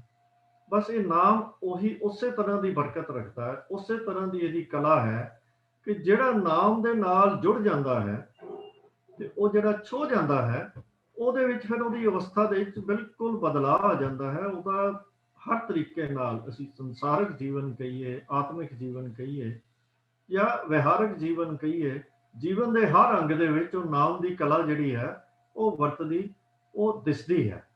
ਤਾਂ ਇਹ ਅਵਸਥਾ ਜਿਹੜੀ ਹੈ ਇਹ ਡਿਸਕ੍ਰਾਈਬ ਸਤਿਗੁਰੂ ਕਹਿੰਦੇ ਹਨ ਕਿ ਨਹੀਂ ਕੀਤੀ ਜਾ ਸਕਦੀ, ਇਹਨੂੰ ਮੰਨ ਕੇ ਹੀ ਪਤਾ ਕੀਤਾ ਜਾ ਸਕਦਾ ਹੈ। ਤਾਂ ਭਾਵ ਕੀ ਹੋਇਆ, ਸਤਿਗੁਰੂ ਸਾਨੂੰ ਪ੍ਰੇਰਨਾ ਦੇ ਰਹੇ ਹਨ ਕਿ ਹੇ ਸਿੱਖ, ਹੇ ਭਾਈ, ਤੂੰ ਨਾਮ ਨੂੰ ਆਪਣੀ ਸੁਰਤੀ ਦੇ ਵਿੱਚ ਵਸਾ, ਆਪਣੀ ਸੁਰਤ ਨੂੰ ਅਕਾਲ ਪੁਰਖ ਦੇ ਨਾਲ ਜੋੜ, ਇਸ ਨੂੰ ਆਪਣੇ ਅਮਲੀ ਜੀਵਨ ਤੱਕ ਲਿਆ, ਤਾਂ ਹੀ ਤੂੰ ਜਾਣ ਸਕਦਾ ਹੈ ਕਿ ਨਾਮ ਨਾਲ ਜੁੜਨ ਨਾਲ ਕੀ ਅਵਸਥਾ ਹੁੰਦੀ ਹੈ। ਹੁਣ ਇੱਥੇ ਸਤਿਗੁਰਾਂ ਨੇ ਇੱਕ ਤਾਂ ਸਾਨੂੰ ਇਸ ਵਿਸ਼ਾਲਤਾ, ਇੱਕ ਅਤ ਉੱਚੀ ਅਕਥ ਅਵਸਥਾ ਦੀ ਗੱਲ ਉਹਨਾਂ ਨੇ ਕੀਤੀ ਕਿ ਬਹੁਤ ਉੱਚੀ ਹੈ, ਅਸੀਂ ਜ਼ੁਬਾਨ ਦੇ ਨਾਲ, ਸ਼ਬਦਾਂ ਦੇ ਨਾਲ ਇਹਦਾ ਬਿਆਨ ਨਹੀਂ ਕਰ ਸਕਦੇ। ਤੇ ਸਤਿਗੁਰਾਂ ਨੇ ਭਾਵੇਂ ਗੱਲ ਸ਼ੁਰੂ ਤਾਂ ਇੱਕ ਵਿਅਕਤੀ ਦੀ ਉਦਾਹਰਨ ਜਿਵੇਂ ਦੇਈ ਦੀ ਹੈ ਕਿ ਜਿਹਨੇ ਨਾਮ ਨੂੰ ਮੰਨ ਲਿਆ ਹੈ, ਮਨ ਵਿੱਚ ਵਸਾ ਲਿਆ ਹੈ, ਸੁਰਤੀ ਜੋੜ ਲਈ ਹੈ, ਉਹਦੀ ਅਵਸਥਾ ਜਿਹੜੀ ਹੈ ਉਹਦੀ ਮਤਲਬ ਅਕਥ ਹੋਣ ਦੀ ਗੱਲ ਕੀਤੀ ਹੈ। ਪਰ ਗੱਲ ਉਹਨਾਂ ਨੇ ਖਤਮ ਇੱਥੇ ਹੀ ਕੀਤੀ ਹੈ ਕਿ ਅਸਲ ਦੇ ਵਿੱਚ ਅਸੀਂ ਇਹ ਗੱਲ ਕਰਨੀ ਹੈ ਕਿ ਜੁੜਨਾ ਤੇ ਅਸੀਂ ਨਾਮ ਦੇ ਨਾਲ ਹੀ ਹੈ ਔਰ ਨਾਮ ਦੇ ਨਾਲ ਜੁੜ ਕੇ ਉਹਨੂੰ ਅਮਲ ਦੇ ਵਿੱਚ ਲਿਆਉਣਾ ਹੈ। ਤੋ ਸਤਿਗੁਰੂ ਕਹਿੰਦੇ ਹਨ ਕਿ ਇਹ ਸਾਡੀ ਪਹੁੰਚ ਤੋਂ ਬਾਹਰ ਦੀ, ਸਾਡੇ ਗਿਆਨ ਦੀ ਪਹੁੰਚ ਤੋਂ ਬਾਹਰ ਦੀ ਅਵਸਥਾ ਹੈ। ਪਰ ਹੇ ਮੇਰੇ ਭਾਈ, ਹੇ ਮੇਰੇ ਸਿੱਖ, ਹੇ ਮੇਰੇ ਪਿਆਰੇ, ਤੂੰ ਨਾਮ ਦੇ ਨਾਲ ਜੁੜ, ਤੇ ਨਾਮ ਦੇ ਨਾਲ ਜੁੜੇਗਾ ਤੇ ਤੈਨੂੰ ਆਪੇ ਹੀ ਇਹ ਸੂਝ, ਸੋਝੀ ਮਿਲ ਜਾਵੇਗੀ ਕਿ ਨਾਮ ਦੇ ਨਾਲ ਜੁੜਨ ਦੇ ਨਾਲ ਕਿਸੇ ਵਿਅਕਤੀ ਦੀ ਕੀ ਅਵਸਥਾ ਬਣ ਜਾਂਦੀ ਹੈ। ਹੁਣ ਸਤਿਗੁਰੂ ਅੱਗੇ ਚੱਲਦੇ ਹਨ, ਮੰਨੈ ਸੁਰਤ ਹੋਵੇ ਮਨ ਬੁੱਧ। ਤਾਂ ਇਹਦੇ ਅਖਰੀ ਅਰਥ ਇਉਂ ਹਨ, ਮੰਨੈ ਭਾਵ ਇੱਥੇ ਦੋ ਲਾਵਾਂ ਹਨ। ਇੱਥੇ ਹੁਣ ਇੱਕ ਵਿਅਕਤੀ ਦੀ ਗੱਲ ਨਹੀਂ ਹੋ ਰਹੀ, ਹੁਣ ਸਤਿਗੁਰੂ ਕਹਿ ਰਹੇ ਹਨ ਕਿ ਮੰਨਣ ਨਾਲ, ਜਿਵੇਂ ਅਸੀਂ ਸੁਣਿਆ ਦੇ ਅਰਥ ਕੀਤੇ ਸਨ ਕਿ ਸੁਣਨ ਨਾਲ, ਉਸੇ ਤਰ੍ਹਾਂ ਹੀ ਮੰਨਣ ਨਾਲ ਭਾਵ ਇਹ ਕਿ ਆਪਣੇ ਮਨ ਦੇ ਵਿੱਚ ਇਸ ਚੀਜ਼ ਨੂੰ ਸੰਪੂਰਨ ਰੂਪ ਦੇ ਵਿੱਚ ਪ੍ਰਵਾਨ ਕਰ ਲੈਣਾ, ਮੰਨ ਲੈਣਾ। ਜਿਵੇਂ ਅਸੀਂ ਆਮ ਘਰਾਂ 'ਚ ਵੀ ਲਫ਼ਜ਼ ਵਰਤਦੇ ਹਾਂ ਵੀ ਤੂੰ ਕਹਿਣਾ ਨਹੀਂ ਮੰਨਦਾ, ਭਾਵ ਕਿ ਜੋ ਕਿਹਾ ਹੈ ਉਹਨੂੰ ਤੂੰ ਮੰਨਦਾ ਨਹੀਂ ਹੈ, ਤੇਰਾ ਮਨ ਉਹਨੂੰ ਪ੍ਰਵਾਨ ਨਹੀਂ ਕਰਦਾ, ਇਸੇ ਕਰਕੇ ਤੇਰੇ ਕਰਮਾਂ ਦੇ ਵਿੱਚੋਂ ਨਹੀਂ ਦਿਖਦਾ। ਤਾਂ ਮੰਨਣੇ ਦਾ ਅਰਥ ਹੈ ਕਿ ਜਦੋਂ ਮੰਨ ਲਿਆ, ਜਾਂ ਇਹਨੂੰ ਇਉਂ ਹੀ ਕਹਿ ਸਕਦੇ ਹਾਂ ਕਿ ਜੇ ਮੰਨੀਏ, ਜੇ ਮੰਨ ਲਈਏ, ਜੇ ਸਾਡਾ ਮਨ ਉਹਦੇ ਵਿੱਚ ਰੰਗਿਆ ਜਾਵੇ, ਪਤੀਤ ਜਾਵੇ, ਅਕਾਲ ਪੁਰਖ ਦੇ ਨਾਮ ਦੀ ਲਗਨ ਦੇ ਵਿੱਚ ਲੱਗ ਜਾਵੇ ਨਾਮ ਦੇ ਰੰਗ ਵਿੱਚ ਰੰਗਿਆ ਜਾਵੇ, ਤਾਂ ਸੁਰਤ ਹੋਵੇ, ਜਿਹੜੀ ਸੁਰਤ ਹੈ, ਸੁਰਤੀ ਹੈ, ਉਹ ਉੱਚੀ ਹੋ ਜਾਂਦੀ ਹੈ। ਮਨ ਸਿਹਾਰੀ ਨਾਲ ਹੈ, ਇਹਦਾ ਅਰਥ ਹੈ ਮਨ ਵਿੱਚ। ਤੇ ਬੁੱਧ, ਬੁੱਧੀ ਤੋਂ ਭਾਵ ਹੁੰਦਾ ਹੈ ਕਿ ਜਦੋਂ ਸਾਡੇ ਜੋ ਇੰਟੈਲੀਜੈਂਸ ਜਾਂ ਜੋ ਵੀ ਸਾਡੀ ਸੋਚਣ ਸ਼ਕਤੀ ਹੈ ਉਹ ਜਾਗਰਤ ਹੋ ਜਾਵੇ, ਰੌਸ਼ਨ ਹੋ ਜਾਵੇ, ਕੰਮ ਕਰਨਾ ਸ਼ੁਰੂ ਕਰ ਜਾਵੇ, ਤਾਂ ਫਿਰ ਉਸ ਨੂੰ ਕਹਿੰਦੇ ਹਨ ਕਿ ਇਹ ਹੁਣ ਬੁੱਧੀ ਜਾਗਰਤ ਹੋ ਗਈ ਹੈ। ਭਾਵ ਕਿ ਜੇ ਅਸੀਂ ਅਕਾਲ ਪੁਰਖ ਦੇ, ਪ੍ਰਭੂ ਦੇ ਨਾਮ ਦੀ ਲਗਨ ਆਪਣੇ ਅੰਦਰ ਲਗਾ ਲਈਏ ਤਾਂ ਸੁਰਤ ਉੱਚੀ ਹੋ ਜਾਂਦੀ ਹੈ, ਉਹਦੇ ਮਨ ਦੇ ਵਿੱਚ ਜਾਗਰਤੀ ਆ ਜਾਂਦੀ ਹੈ, ਉਹਦੀ ਬੁੱਧੀ ਭਾਵ ਉਹਦੀ ਜੋ ਸੁੱਤਾ ਮਨ ਹੈ ਜਾਗ ਆ ਜਾਂਦਾ ਹੈ, ਬੁੱਧੀ ਐਕਟਿਵ ਹੋ ਜਾਂਦੀ ਹੈ। ਤਾਂ ਉਹ ਉਸ ਵਿਅਕਤੀ ਦੀ ਗੱਲ ਇਹ ਹੋ ਗਈ ਕਿ ਜੇ ਅਸੀਂ ਅਕਾਲ ਪੁਰਖ ਦੇ ਨਾਮ ਦੇ ਵਿੱਚ ਆਪਣੇ ਮਨ ਨੂੰ ਪੂਰੀ ਤਰ੍ਹਾਂ ਖੁਬੋ ਲਈਏ, ਆਪਣੀ ਸੁਰਤ ਦੇ ਵਿੱਚ ਵਸਾ ਲਈਏ, ਤਾਂ ਫਿਰ ਸੁਰਤ ਉੱਚੀ ਹੋ ਜਾਏਗੀ ਤੇ ਬੁੱਧੀ ਜਾਗਰਤ ਹੋ ਜਾਏਗੀ, ਬੁੱਧੀ ਉੱਚੀ ਹੋ ਜਾਏਗੀ, ਵਿਸ਼ਾਲ ਹੋ ਜਾਏਗੀ। ਮੰਨੈ ਸਗਲ ਭਵਨ ਕੀ ਸੁਧ। ਤੋ ਮੰਨੈ ਦੇ ਅਰਥ ਆਪਾਂ ਕਰ ਲਏ ਹਨ, ਸਗਲ ਭਾਵ ਸਾਰੇ, ਤੇ ਭਵਨ ਕੀ ਸੁਧ। ਸੁਧ ਦਾ ਮਤਲਬ ਹੈ ਕਿ ਸਾਨੂੰ ਉਹਦੀ ਸੋਝੀ ਹੋ ਜਾਂਦੀ ਹੈ, ਸਾਨੂੰ ਉਹਦੀ ਖਬਰ ਹੋ ਜਾਂਦੀ ਹੈ, ਸਾਨੂੰ ਉਹਦੀ ਸਮਝ ਪੈ ਜਾਂਦੀ ਹੈ। ਕਿਸ ਦੀ? ਭਵਨ ਕੀ। ਭਵਨ ਦਾ ਅਰਥ ਹੈ ਕਿ ਜੋ ਧਰਤੀ ਦੇ ਜਾਂ ਆਕਾਸ਼ ਦੇ ਜਾਂ ਯੂਨੀਵਰਸ ਦੇ ਅਸੀਂ ਕਹੀਏ 14 ਭਵਨ ਮੰਨੇ ਗਏ ਹਨ, ਉਹ ਸਾਡੇ ਭਾਰਤੀ ਫਿਲਾਸਫੀ ਦੇ ਵਿੱਚ, ਧਾਰਮਿਕ ਸਾਹਿਤ ਦੇ ਵਿੱਚ, ਸੋਚ ਦੇ ਵਿੱਚ, ਤਾਂ ਉਹਨਾਂ ਦਾ ਜ਼ਿਕਰ ਸਤਿਗੁਰੂ ਕਹਿ ਰਹੇ ਹਨ ਕਿ ਸਾਰੇ ਭਵਨਾਂ ਦੀ ਸੋਝੀ ਹੋ ਜਾਂਦੀ ਹੈ। ਇਹਦਾ ਅਰਥ 14 ਭਵਨਾਂ ਦੇ ਅਸੀਂ ਗਿਣਤੀ ਦੇ ਵਿੱਚ ਫਸਣ ਦਾ ਨਹੀਂ ਹੈ। ਸਗਲ ਭਵਨ ਦਾ ਅਰਥ ਇਹ ਹੈ ਕਿ ਜੋ ਵੀ ਸਾਨੂੰ ਜਿਸ ਚੀਜ਼ ਦੀ ਵੀ ਸੋਝੀ ਪ੍ਰਾਪਤ ਕਰਨ ਦੀ ਲੋੜ ਹੈ, ਜਿੰਨੀ ਵੱਧ ਤੋਂ ਵੱਧ ਅਸੀਂ ਸੋਝੀ ਪ੍ਰਾਪਤ ਕਰ ਸਕਦੇ ਹਾਂ, ਉਹ ਸਾਰੀ ਸੋਝੀ ਜੋ ਹੈ ਉਹ ਸਾਨੂੰ ਪ੍ਰਾਪਤ ਹੋ ਜਾਂਦੀ ਹੈ ਜਦੋਂ ਅਸੀਂ ਅਕਾਲ ਪੁਰਖ ਦੇ ਨਾਮ ਦੇ ਵਿੱਚ ਆਪਣੀ ਸੁਰਤ ਨੂੰ ਖੁਭਾ ਲੈਂਦੇ ਹਾਂ, ਰੰਗ ਲੈਂਦੇ ਹਾਂ। ਤੋ ਇਹਦੇ ਅਰਥ, ਭਵਨ ਦੇ ਅਰਥ ਫਿਜ਼ੀਕਲ ਵਰਲਡ ਤੋਂ ਆਮ ਤੌਰ ਤੇ ਕੀਤੇ ਜਾਂਦੇ ਹਨ, ਤੇ ਇਹੀ ਅਰਥ ਗੁਰਬਾਣੀ ਦੇ ਵਿੱਚ ਬਾਰ-ਬਾਰ ਇਹਨਾਂ ਅਰਥਾਂ ਦੇ ਵਿੱਚ ਹੀ ਇਹ ਜੋ ਸ਼ਬਦ ਹਨ ਉਹ ਵਰਤਿਆ ਗਿਆ ਹੈ। ਭਵਨ ਦਾ ਬਾਰ-ਬਾਰ ਇਸਤੇਮਾਲ ਹੋਇਆ ਹੈ, ਪਰ ਕਈ ਵਿਦਵਾਨ ਇਹਨੂੰ ਭਵਨ ਦਾ ਅਰਥ ਭਾਵ ਮਾਨਸਿਕ ਅਵਸਥਾਵਾਂ ਦਾ ਵੀ ਕਰਦੇ ਹਨ। ਪਰ ਗੱਲ ਕੁਝ ਵੀ ਹੋਵੇ, ਜੇ ਅਸੀਂ ਇਹਦੇ ਅਰਥ ਇਹਨੂੰ ਸਮਝ ਲਈਏ ਕਿ ਸਾਨੂੰ ਜਿੰਨੀ ਸੋਝੀ ਦੀ, ਜਿੰਨੀ ਸੁੱਧ ਦੀ, ਜਿੰਨੀ ਸਮਝ ਦੀ ਲੋੜ ਹੈ, ਉਹ ਅਕਾਲ ਪੁਰਖ ਦੇ ਨਾਮ ਦੇ ਵਿੱਚ ਰੰਗੇ ਜਾਣ ਨਾਲ ਉਹ ਸਾਰੀ ਸੋਝੀ ਪ੍ਰਾਪਤ ਹੋ ਜਾਂਦੀ ਹੈ। ਤੋ ਇਹਨਾਂ ਦੋਵਾਂ ਤੁਕਾਂ ਨੂੰ ਮਿਲਾ ਲਈਏ ਜੇ ਪਹਿਲੀਆਂ ਨੂੰ, ਤਾਂ ਇਹਨਾਂ ਦੇ ਵਿੱਚ 3 ਜਿਹੜੇ ਸ਼ਬਦ ਆਏ ਹਨ ਉਹ ਥੋੜਾ ਜਿਹਾ ਧਿਆਨ ਮੰਗਦੇ ਹਨ। ਸੁਰਤ ਭਾਵ ਉੱਚੀ ਸੁਰਤ, ਬੁੱਧ ਇਉਂ ਕਹੀਏ ਕਿ ਉੱਚੀ ਬੁੱਧ, ਤੇ ਸੁੱਧ ਭਾਵ ਉੱਚੀ ਸੁੱਧ। ਤੋ ਇਹਨਾਂ ਨੂੰ ਅਸੀਂ ਵਿਸ਼ਾਲਤਮ ਅਰਥਾਂ ਦੇ ਵਿੱਚ ਵੀ ਲੈ ਲਈਏ, ਭਾਵ ਕਿ ਜਦੋਂ ਅਸੀਂ ਇਹ ਕਰ ਲੈਂਦੇ ਹਾਂ, ਇਸ ਭਾਵ ਗੁਰੂ ਜੀ ਦੇ ਉਪਦੇਸ਼ ਉੱਤੇ ਚੱਲ ਕੇ ਆਪਣੀ ਸੁਰਤ ਨੂੰ ਅਕਾਲ ਪੁਰਖ ਦੇ ਨਾਮ ਦੇ ਵਿੱਚ ਰੰਗ ਲੈਂਦੇ ਹਾਂ, ਖੁਬੋ ਲੈਂਦੇ ਹਾਂ, ਤਾਂ ਇਹ ਤਿੰਨੋਂ ਅਵਸਥਾਵਾਂ ਸਾਡੀਆਂ ਜਿਹੜੀਆਂ ਸੁਰਤੀ, ਬੁੱਧੀ ਤੇ ਸੁੱਧ, ਇਹ ਤਿੰਨੋਂ ਚੀਜ਼ਾਂ ਸਾਡੀਆਂ ਅਤ ਉੱਚੀ ਅਵਸਥਾ ਤੱਕ ਚਲੀਆਂ ਜਾਂਦੀਆਂ ਹਨ। ਇਹ ਪ੍ਰਾਪਤੀ ਹੈ ਉਸ ਅਕਾਲ ਪੁਰਖ ਦੇ ਨਾਮ ਦੇ ਵਿੱਚ ਜੁੜਨ ਦੀ। ਤੋ ਮੰਨੈ ਮੋਹ ਚੋਟਾ ਨਾ ਖਾਏ, ਮੰਨੈ ਮੋਹ ਚੋਟਾ ਨਾ ਖਾਏ, ਮੰਨੈ ਜਮ ਕੈ ਸਾਥ ਨ ਜਾਏ। ਮੋਹ ਦਾ ਭਾਵ ਹੈ ਮੂੰਹ ਤੇ, ਭਾਵ ਸਾਹਮਣੇ ਤੋਂ। ਚੋਟਾਂ ਦਾ ਅਰਥ ਹੈ ਸੱਟਾਂ। ਤੋ ਚੋਟਾਂ ਦਾ ਅਰਥ ਅਸੀਂ ਸੱਟਾਂ, ਵੈਸੇ ਤਾਂ ਸਰੀਰਕ ਸੱਟਾਂ ਦੀ ਗੱਲ ਕਰਕੇ ਜਿਵੇਂ ਸਾਨੂੰ ਤਕਲੀਫ ਹੁੰਦੀ ਹੈ, ਤੋ ਚੋਟਾਂ ਦੀ ਗੱਲ ਜਦੋਂ ਅਸੀਂ ਕਰਦੇ ਹਾਂ ਤਾਂ ਇਹਦਾ ਅਰਥ ਵੀ ਜਿਵੇਂ ਸਰੀਰਕ ਤੌਰ ਤੇ ਦੁੱਖ ਹੁੰਦਾ ਹੈ, ਇਹ ਮਾਨਸਿਕ ਤੌਰ ਤੇ ਵੀ ਜਦੋਂ ਦੁੱਖ ਹੁੰਦਾ ਹੈ ਤਾਂ ਅਸੀਂ ਆਪਣੀ ਭਾਸ਼ਾ ਦੇ ਵਿੱਚ ਵਰਤਦੇ ਹਾਂ ਕਿ ਬੜੀ ਚੋਟ ਲੱਗੀ ਹੈ ਮੇਰੇ ਮਨ ਨੂੰ ਇਸ ਗੱਲ ਦੇ ਨਾਲ। ਤੋ ਇੱਥੇ ਉਹ ਜੋ ਦੁੱਖ ਹੈ ਜਾਂ ਸਾਨੂੰ ਖੁਆਰੀ ਹੁੰਦੀ ਹੈ ਜਾਂ ਅਸੀਂ ਧੱਕੇ ਖਾਂਦੇ ਹਾਂ, ਜਿਹਨੂੰ ਆਮ ਭਾਸ਼ਾ ਵਿੱਚ ਅਸੀਂ ਕਹਿ ਦਿੰਦੇ ਹਾਂ, ਫਿਰ ਉਹ ਅਵਸਥਾ ਨਹੀਂ ਆਉਂਦੀ। ਨਾ ਖਾਏ, ਫਿਰ ਉਹਦੀ ਲੋੜ ਨਹੀਂ ਪੈਂਦੀ। ਕਿਉਂ? ਕਿਉਂਕਿ ਸਾਨੂੰ ਹਰ ਉਸ ਚੀਜ਼ ਦੇ ਉੱਤੇ ਸਾਡਾ ਜੋ ਜ਼ੋਰ ਹੈ ਉਹ ਚੱਲਣਾ ਸ਼ੁਰੂ ਹੋ ਜਾਂਦਾ ਹੈ। ਅਕਾਲ ਪੁਰਖ ਦੇ ਨਾਲ ਜੁੜਨ ਕਰਕੇ ਉਹ ਸ਼ਕਤੀ ਆ ਜਾਂਦੀ ਹੈ, ਉਹ ਤਾਕਤ ਆ ਜਾਂਦੀ ਹੈ ਕਿ ਜਿਹੜੀ ਵੀ ਚੀਜ਼ ਸਾਨੂੰ ਦੁੱਖ ਦਿੰਦੀ ਹੈ, ਕਿ ਜਿਵੇਂ ਸਾਨੂੰ ਮੂੰਹ ਤੇ ਚਪੇੜਾਂ ਮਾਰੀਆਂ ਜਾਂਦੀਆਂ ਨੇ, ਮੂੰਹ ਤੇ ਚੋਟਾਂ ਮਾਰੀਆਂ ਜਾਂਦੀਆਂ ਨੇ, ਹਰ ਉਹ ਕਾਰਨ ਜਿਹਦੇ ਕਰਕੇ ਇਹ ਹੁੰਦਾ ਹੈ, ਅਸੀਂ ਉਸ ਤੋਂ ਫਿਰ ਉੱਚੇ ਉੱਠ ਜਾਂਦੇ ਹਾਂ, ਉਸ ਤੋਂ ਉੱਪਰ ਹੋ ਜਾਂਦੇ ਹਾਂ। ਤੋ ਸਾਨੂੰ ਸੰਸਾਰ ਦੇ ਵਿੱਚ ਚੋਟਾਂ ਕਿਉਂ ਪੈਂਦੀਆਂ ਨੇ?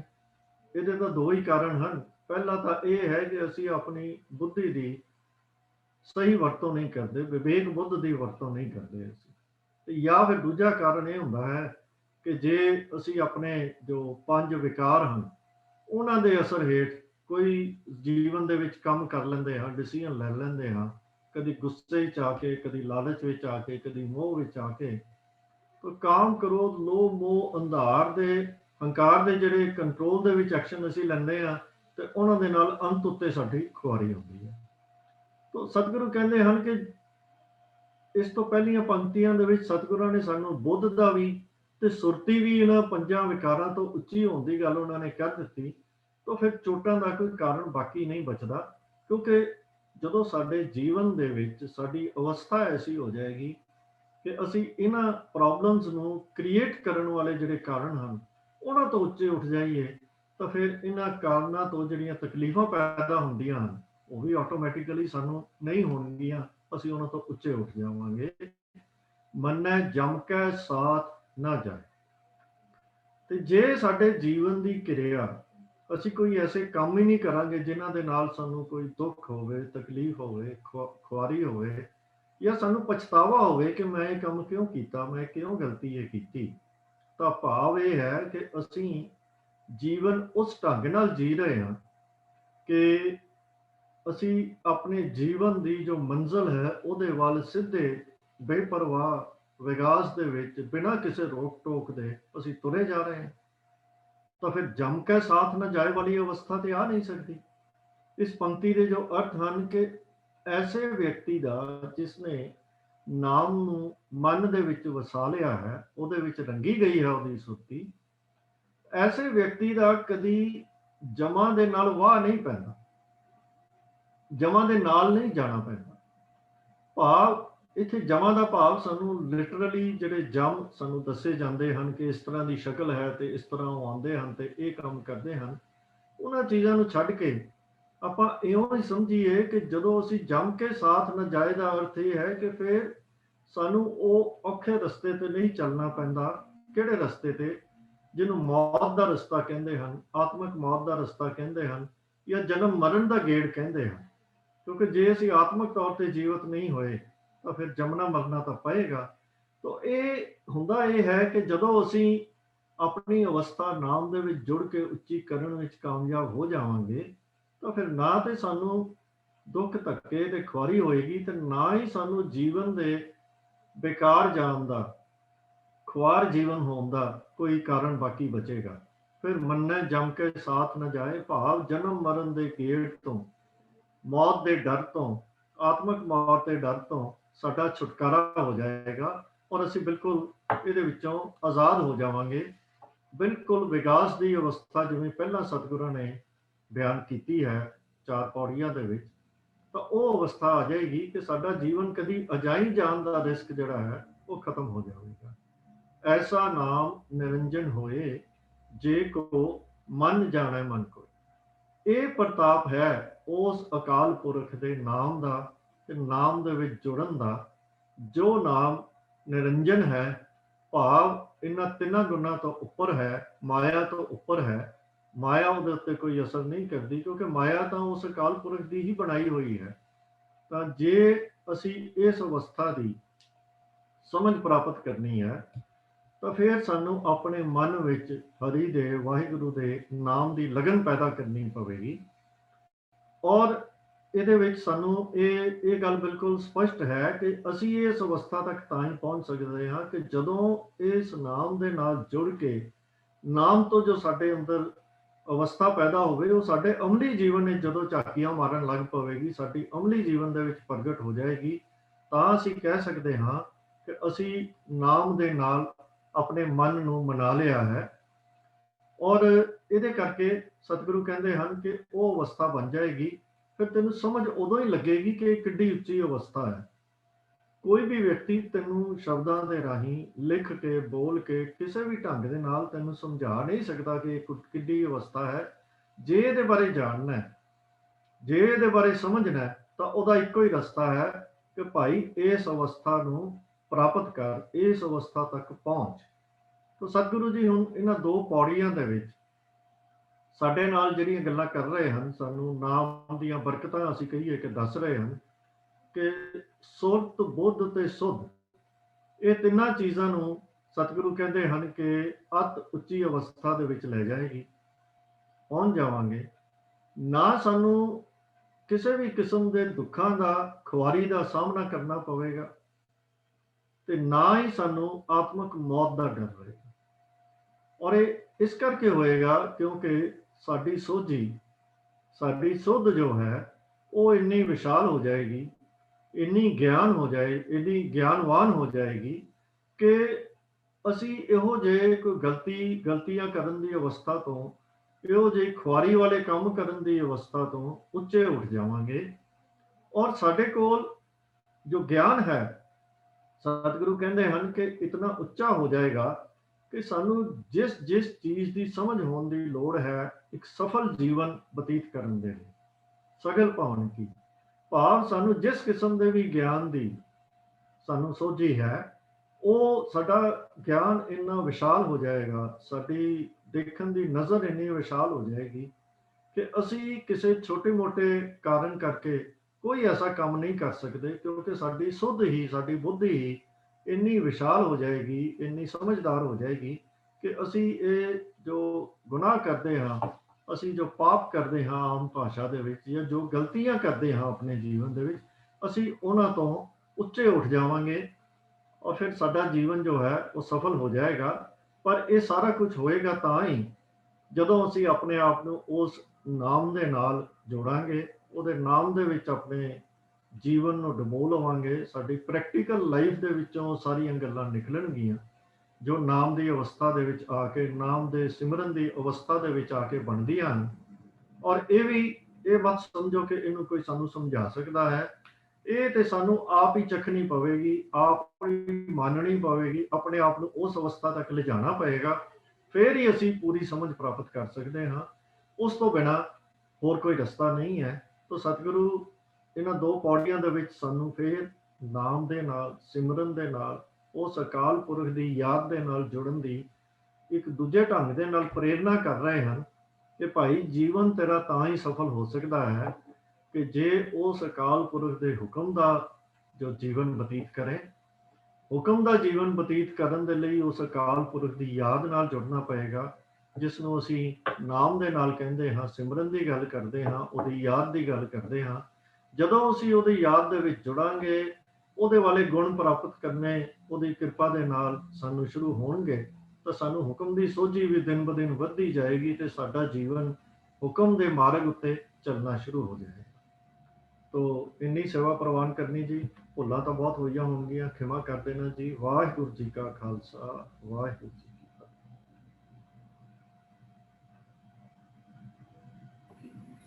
ਵਾਹਿਗੁਰੂ ਜੀ ਕਾ ਖਾਲਸਾ, ਵਾਹਿਗੁਰੂ ਜੀ ਕੀ ਫਤਿਹ।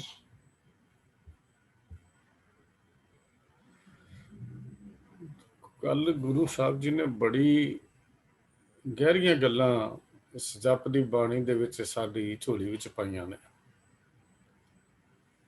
ਜਗਿਆਸੂ ਜਿਹਦੇ ਅੰਦਰ ਤੰਗ ਪੈਦਾ ਹੁੰਦੀ ਹੈ ਉਸ ਪਿਆਰੇ ਨੂੰ ਮਿਲਣ ਦੀ, ਜਦੋਂ ਅਹਿਸਾਸ ਕਰ ਲੈਂਦਾ ਕਿ ਮੈਂ ਉਸ ਪਰਮ ਪਿਤਾ ਦਾ ਜੋਤ ਆ, ਉਹਨੂੰ ਮਿਲਣਾ ਹੈ, ਤਾਂ ਫਿਰ ਉਹਦਾ ਉਦਮ ਸ਼ੁਰੂ ਹੁੰਦਾ ਹੈ। ਪਰ ਉਸ ਰੁਕਾਵਟ ਆ ਉਹਦੇ ਵਿੱਚ ਕੂੜ ਦੀ ਕੰਧ, ਜਿਹੜੀ ਕੂੜ ਦੀ ਕੰਧ ਸਾਡੇ 'ਚ ਬਣੀ ਹੋਈ ਹੈ। ਹੁਣ ਕੂੜ ਦੀ ਕੰਧ ਟੁੱਟਣੀ ਕਿਵੇਂ ਹੈ ਤੇ ਉਸ ਪਿਆਰੇ ਦੇ ਨਾਲ ਮਿਲਣਾ ਕਿਵੇਂ, ਪਹੁੰਚਣਾ ਕਿਵੇਂ ਹੈ, ਇਹ ਸਾਰੀ ਲੜੀ ਤੁਰੀ ਆਉਂਦੀ ਹੈ। ਮਨੁੱਖ ਦੇ ਜੀਵਨ ਦਾ ਜਿਹੜਾ ਪਹੁੰਚਣ ਦਾ ਕੰਮ ਹੈ ਉਹ ਜਪ ਤੋਂ ਸ਼ੁਰੂ ਹੁੰਦਾ ਹੈ। ਮਹਾਰਾਜ ਨੇ ਦਾ ਨਾਮ ਵੀ ਇਸੇ ਕਰਕੇ ਜਪ ਰੱਖਿਆ। ਜਪਣਾ ਆਸਾਨ ਹੈ। ਜਪਣਾ ਕੀ ਆ? ਬੋਲਣਾ। ਮੂੰਹ ਤੋਂ ਬੋਲਦੇ ਹਾਂ, ਅੱਖਰਾਂ ਦਾ ਪੜ੍ਹ ਲੈਂਦੇ ਹਾਂ, ਜੋ ਅਸੀਂ ਕਰ ਰਹੇ ਹਾਂ ਇਹ ਜਪਣਾ ਹੈ। ਜਪਣ ਤੇ ਮੰਨਣ ਵਿੱਚ ਬਹੁਤ ਵੱਡਾ ਇੱਕ ਅੰਤਰ ਹੈ। ਜਪਿਆ ਸਿਰਫ ਬੋਲਿਆ ਜਾਂਦਾ ਹੈ। ਗੁਰੂ ਸਾਹਿਬ ਜੀ ਨੇ ਜਪਣ ਤੋਂ ਗੱਲ ਸ਼ੁਰੂ ਕੀਤੀ ਹੈ ਤੇ ਸੁਣਨ ਤੱਕ ਆਈ, ਤੇ ਸੁਣਨ ਤੋਂ ਚੱਲ ਕੇ ਹੁਣ ਮੰਨਣ ਤੇ ਪਹੁੰਚ ਗਈ। ਜੋ ਅਸੀਂ ਬੋਲਦੇ ਹਾਂ ਉਹਨੂੰ ਕੰਨਾਂ ਨਾਲ ਸੁਣੀਦਾ ਹੈ। ਜਦ ਤੱਕ ਸੁਣਿਆ ਨਹੀਂ ਜਾਂਦਾ ਉਹ ਮੰਨਿਆ ਨਹੀਂ ਜਾਂਦਾ। ਜਦ ਤੱਕ ਸਾਡੀ ਸੁਰਤ ਵਿੱਚ ਉਹਦੀ ਜੋ ਅਸੀਂ ਬੋਲਿਆ ਜਾਂ ਜ਼ੁਬਾਨ ਤੋਂ ਬੋਲ ਕੇ ਜਿਹਨੂੰ ਅਸੀਂ ਬਸ ਕਰਤੀ, ਉਦੋਂ ਤੱਕ ਉਹ ਮੰਨਣ ਤੱਕ ਨਹੀਂ ਆਉਂਦਾ। ਮੰਨਣ ਵੇਲੇ ਨਾਮ ਦਾ ਸਰੂਪ ਬਦਲ ਜਾਂਦਾ ਹੈ। ਇਹ ਲਫ਼ਜ਼ ਆਪਾਂ ਇਉਂ ਕਹਿ ਲਈਏ, ਮੰਨਣ ਵੇਲੇ ਨਾਮ ਹੁਕਮ ਬਣ ਜਾਂਦਾ ਹੈ ਤੇ ਹੁਕਮ ਰਜ਼ਾਈ ਚੱਲਣ ਦੀ ਗੱਲ ਹੀ ਗੁਰੂ ਸਾਹਿਬ ਜੀ ਨੇ ਕੀਤੀ ਹੈ। ਜਦੋਂ ਮੰਨਣਾ ਉਹ ਹੁਕਮ ਹੈ। ਜਪਣ ਦਾ ਸਰੂਪ ਵੱਖਰੀ ਹੈ ਤੇ ਮੰਨਣ ਦਾ ਸਰੂਪ ਹੁਕਮ ਹੈ। ਹੁਕਮ ਮੰਨਣਾ ਔਖਾ ਲੱਗਦਾ ਹੈ, ਇਸ ਕਰਕੇ ਅਸੀਂ ਜਪਣ ਦੇ ਉੱਤੇ ਖੜੇ ਹੋ ਜਾਂਦੇ ਹਾਂ, ਕਿਉਂਕਿ ਹੁਕਮ ਮੰਨਣਾ ਔਖਾ ਲੱਗਦਾ ਹੈ। ਜਪਣ ਤੇ ਅਸੀਂ ਸਾਰੇ ਖੜੇ ਹੋਏ ਨੇ, ਪੜ੍ਹਦੇ ਅਸੀਂ ਸਾਰੇ ਹੀ ਹਾਂ, ਉਦਮ ਅਸੀਂ ਸਾਰੇ ਹੀ ਕਰਦੇ ਹਾਂ। ਫਿਰ ਪੜ੍ਹਾਈ ਕਿਵੇਂ ਹੋਵੇਗੀ ਜਦੋਂ ਅਸੀਂ ਖੜੇ ਹੋ ਗਏ? ਕਾਇਦੇ ਤੋਂ ਅਸੀਂ ਸ਼ੁਰੂ ਕਰਦੇ ਹਾਂ। ਪਹਿਲਾਂ ਕਾਇਦਾ ਲੈਂਦੇ ਹਾਂ, ਊੜਾ ਐੜਾ ਈੜੀ ਕਾਇਦਾ ਹੁੰਦਾ। ਕਾਇਦੇ ਤੋਂ ਸਿੱਖ ਕੇ ਕਿਤਾਬਾਂ ਤੱਕ ਪਹੁੰਚਣਾ ਸੀ, ਪਰ ਜੇ ਕਾਇਦੇ ਤੇ ਹੀ ਖੜੇ ਹੋ ਗਏ ਫਿਰ ਮੰਨਣ ਦੀ ਗੱਲ ਕਿੱਥੋਂ ਆਏਗੀ? ਜੇ ਊੜਾ ਐੜੇ ਦੀ ਗੱਲ ਨਾ ਮੰਨੀ, ਨਾ ਸਿੱਖਿਆ, ਤੇ ਅਗਲੀ ਗੱਲ ਕਿਵੇਂ ਪਹੁੰਚੇਗੀ? ਅਗਲੀ ਗੱਲ ਪਹੁੰਚੇਗੀ ਨਹੀਂ। ਕਿਤਾਬਾਂ ਤੇ ਕਿਵੇਂ ਪਹੁੰਚਾਂਗੇ? ਪੜ੍ਹਾਈ ਕਿਵੇਂ ਹੋਏਗੀ? ਨਹੀਂ ਹੋ ਸਕਦੀ। ਹੁਕਮ ਨੂੰ ਅਸੀਂ ਕੇਵਲ ਮਜਬੂਰੀ ਸਮਝ ਲਿਆ। ਜਿੱਥੇ ਸਾਡਾ ਵੱਸ ਨਾ ਚੱਲੇ ਉੱਥੇ ਕਹਿੰਦੇ ਚਲੋ ਹੁਕਮ ਮੰਨਣਾ, ਉਹਦਾ ਹੁਕਮ ਮੰਨਣਾ ਹੀ ਪੈਣਾ। ਅਸੀਂ ਇਹ ਗੱਲ ਕਹਿ ਦਿੰਦੇ ਹਾਂ, ਆਖੀ ਦਾ ਚਲੋ ਹੁਕਮ ਮੰਨ ਲਓ। ਮਜਬੂਰੀ ਵਿੱਚ ਕਦੇ ਵਿਕਾਸ ਨਹੀਂ ਹੁੰਦਾ। ਇਹ ਗੱਲ ਖਿਆਲ ਕਰਨਾ। ਜਿਹੜਾ ਪਿੱਛੇ ਆਪਾਂ ਪੜ੍ਹ ਲਿਆ ਨਾ, ਨਾਨਕ ਭਗਤਾਂ ਸਦਾ ਵਿਕਾਸ, ਵਿਕਾਸ ਮਜਬੂਰੀ ਵਿੱਚ ਕਦੀ ਨਹੀਂ ਹੁੰਦਾ। ਇਹ ਖੇੜਾ ਮਜਬੂਰੀ ਵਿੱਚ ਕਦੀ ਨਹੀਂ ਆਉਣਾ। ਮੌਤ ਨੂੰ ਹੁਕਮ ਕਹਿੰਦੇ ਆ, ਪਰ ਜਨਮ ਨੂੰ ਹੁਕਮ ਕਿਉਂ ਨਹੀਂ ਕਹਿੰਦੇ? ਜਦ ਕਿ ਗੁਰਬਾਣੀ ਕਹਿੰਦੀ ਹੈ ਜਨਮ ਤੇ ਮਰਨ ਦੋਨੇ ਹੁਕਮ ਹਨ। ਜਦੋਂ ਗੁਰਬਾਣੀ ਤੇ ਇਹੀ ਗੱਲ ਕਹਿੰਦੀ ਹੈ ਨਾ, ਜੰਮਨ ਮਰਨਾ ਹੁਕਮ ਹੈ ਭਾਣੇ ਆਵੇ ਜਾਏ। ਅਸੀਂ ਮੌਤ ਨੂੰ ਤਾਂ ਕਹਿੰਦੇ ਹੁਕਮ ਮੰਨ ਲਓ, ਕਦੇ ਜੰਮਨ ਨੂੰ ਕਹਿੰਦੇ ਸੀ ਹੁਕਮ ਮੰਨ ਲਓ। ਹੁਕਮੇ ਆਵੇ ਹੁਕਮੇ ਜਾਏ, ਗੁਰਬਾਣੀ ਨੇ ਗੱਲ ਕਹੀ ਹੈ। ਕਿਉਂਕਿ ਮਜਬੂਰੀ, ਸਾਡਾ ਹੁਕਮ ਮਜਬੂਰੀ 'ਚ ਬਦਲ ਗਿਆ। ਜਿੱਥੇ ਮਜਬੂਰ ਹੋ ਜਾਏ ਉੱਥੇ ਅਸੀਂ ਹੁਕਮ ਦੀ ਗੱਲ ਕਰਦੇ ਹਾਂ। ਮਜਬੂਰੀ 'ਚ ਕੀਤਾ ਹੋਇਆ ਕੋਈ ਕੰਮ ਕਦੀ ਖੁਸ਼ੀ ਨਹੀਂ ਦਿੰਦਾ। ਖਿਆਲ ਕਰਨਾ। ਖੇੜਾ ਵਿਕਾਸ ਤਾਂ ਬਹੁਤ ਦੂਰ ਦੀ ਗੱਲ ਹੈ। ਮਜਬੂਰੀ 'ਚ ਕੀਤਾ ਹੋਇਆ ਕੋਈ ਕੰਮ ਵੀ ਕਦੀ ਖੁਸ਼ੀ ਨਹੀਂ ਦਿੰਦਾ। ਗੁਰੂ ਸਾਹਿਬ ਕਹਿੰਦੇ ਨਾਨਕ ਹੁਕਮ ਪਛਾਣ ਕੇ ਤੋ ਖਸਮੇ ਮਿਲਣਾ। ਖਸਮ ਦਾ ਮਿਲਾਪ ਤਾਂ ਹੁਕਮ ਪਛਾਣ ਕੇ ਮੰਨਣ ਨਾਲ ਹੈ। ਹੁਕਮ ਪਛਾਣਨਾ ਤੇ ਮੰਨਣਾ ਦੀ ਗੱਲ ਹੈ ਨਾ। ਪਰ ਜਦੋਂ ਅਸੀਂ ਅਖਰੀ ਨਾਂ ਤੇ ਖੜੇ ਹੋ ਗਏ, ਹੁਕਮ ਤੇ ਪਹੁੰਚੇ ਹੀ ਨਹੀਂ। ਫਿਰ ਜੇ ਐਸਾ ਨਾਮ ਨਿਰੰਜਨ ਹੋਏ, ਕੌਣ ਜਾਣਦਾ ਹੈ? ਜਿਸ ਨੇ ਹੁਕਮ ਨੂੰ ਮੰਨਿਆ ਹੈ, ਜਿਸ ਨੇ ਸੁਣਿਆ ਹੈ। ਐਸਾ ਨਾਮ ਨਿਰੰਜਨ ਦੀ ਅਵਸਥਾ ਕਿਹਦੀ ਬਣੇਗੀ? ਜਿਹਨੇ ਹੁਕਮ ਸੁਣਿਆ, ਹੁਕਮ ਮੰਨਿਆ, ਉਹਦੀ ਬਣੇਗੀ। ਜਿਸ ਨੇ ਜਿਹੜਾ ਮਨੁੱਖ ਇਹ ਕਹਿ ਲੋ, ਜਿਹਨੂੰ ਇਹ ਸਮਝ ਆ ਗਈ ਵੀ ਇੱਕੋ ਨਾਮ ਹੁਕਮ ਹੈ, ਜਿਹਦੇ ਅੰਦਰ ਇਹ ਗੱਲ ਪੱਕੀ ਹੋ ਗਈ, ਫਿਰ ਗੱਲ ਉਹਨੂੰ ਸਮਝ ਆ ਜਾਏਗੀ ਸੁੱਖ ਕੇਵਲ ਮੂੰਹ ਤੋਂ ਜਪਣ ਨਾਲ ਨਹੀਂ। ਉਹਨੂੰ ਇਹ ਗੱਲ ਸਮਝ ਆ ਜਾਏਗੀ।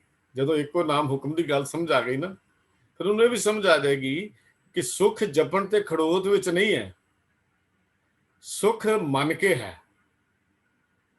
ਤੇ ਗੁਰੂ ਸਾਹਿਬ ਕਹਿੰਦੇ ਨੇ ਜਦ ਤੱਕ ਮੰਨਦਾ ਨਹੀਂ, ਜਬ ਲਗ ਹੁਕਮ ਨਾ ਬੂਝਤਾ ਤਬ ਹੀ ਲੋ ਦੁਖੀਆ, ਗੁਰਮਿਲ ਹੁਕਮ ਪਛਾਣਿਆ ਤਬ ਹੀ ਤੇ ਸੁਖੀਆ। ਇਹ ਵਿਕਾਸ ਹੈ। ਇਹ ਜੇ ਕੋ ਮਨ ਜਾਣੇ ਮਨ ਕੋਈ ਇਹ ਹੈ ਜਿਹੜਾ ਕਿਹੜਾ ਕਿ ਜਬ ਲਗ ਹੁਕਮ ਨਾ ਬੂਝਤਾ ਤਬ ਹੀ ਲੋ ਦੁਖੀਆ, ਗੁਰਮਿਲ ਹੁਕਮ ਪਛਾਣਿਆ ਤਬ ਹੀ ਤੇ ਸੁਖੀਆ। ਮਾਂ ਦਾ ਹੁਕਮ ਬੱਚਾ ਮੰਨਦਾ ਹੈ, ਸੁਖ ਮੰਨਦਾ ਹੈ।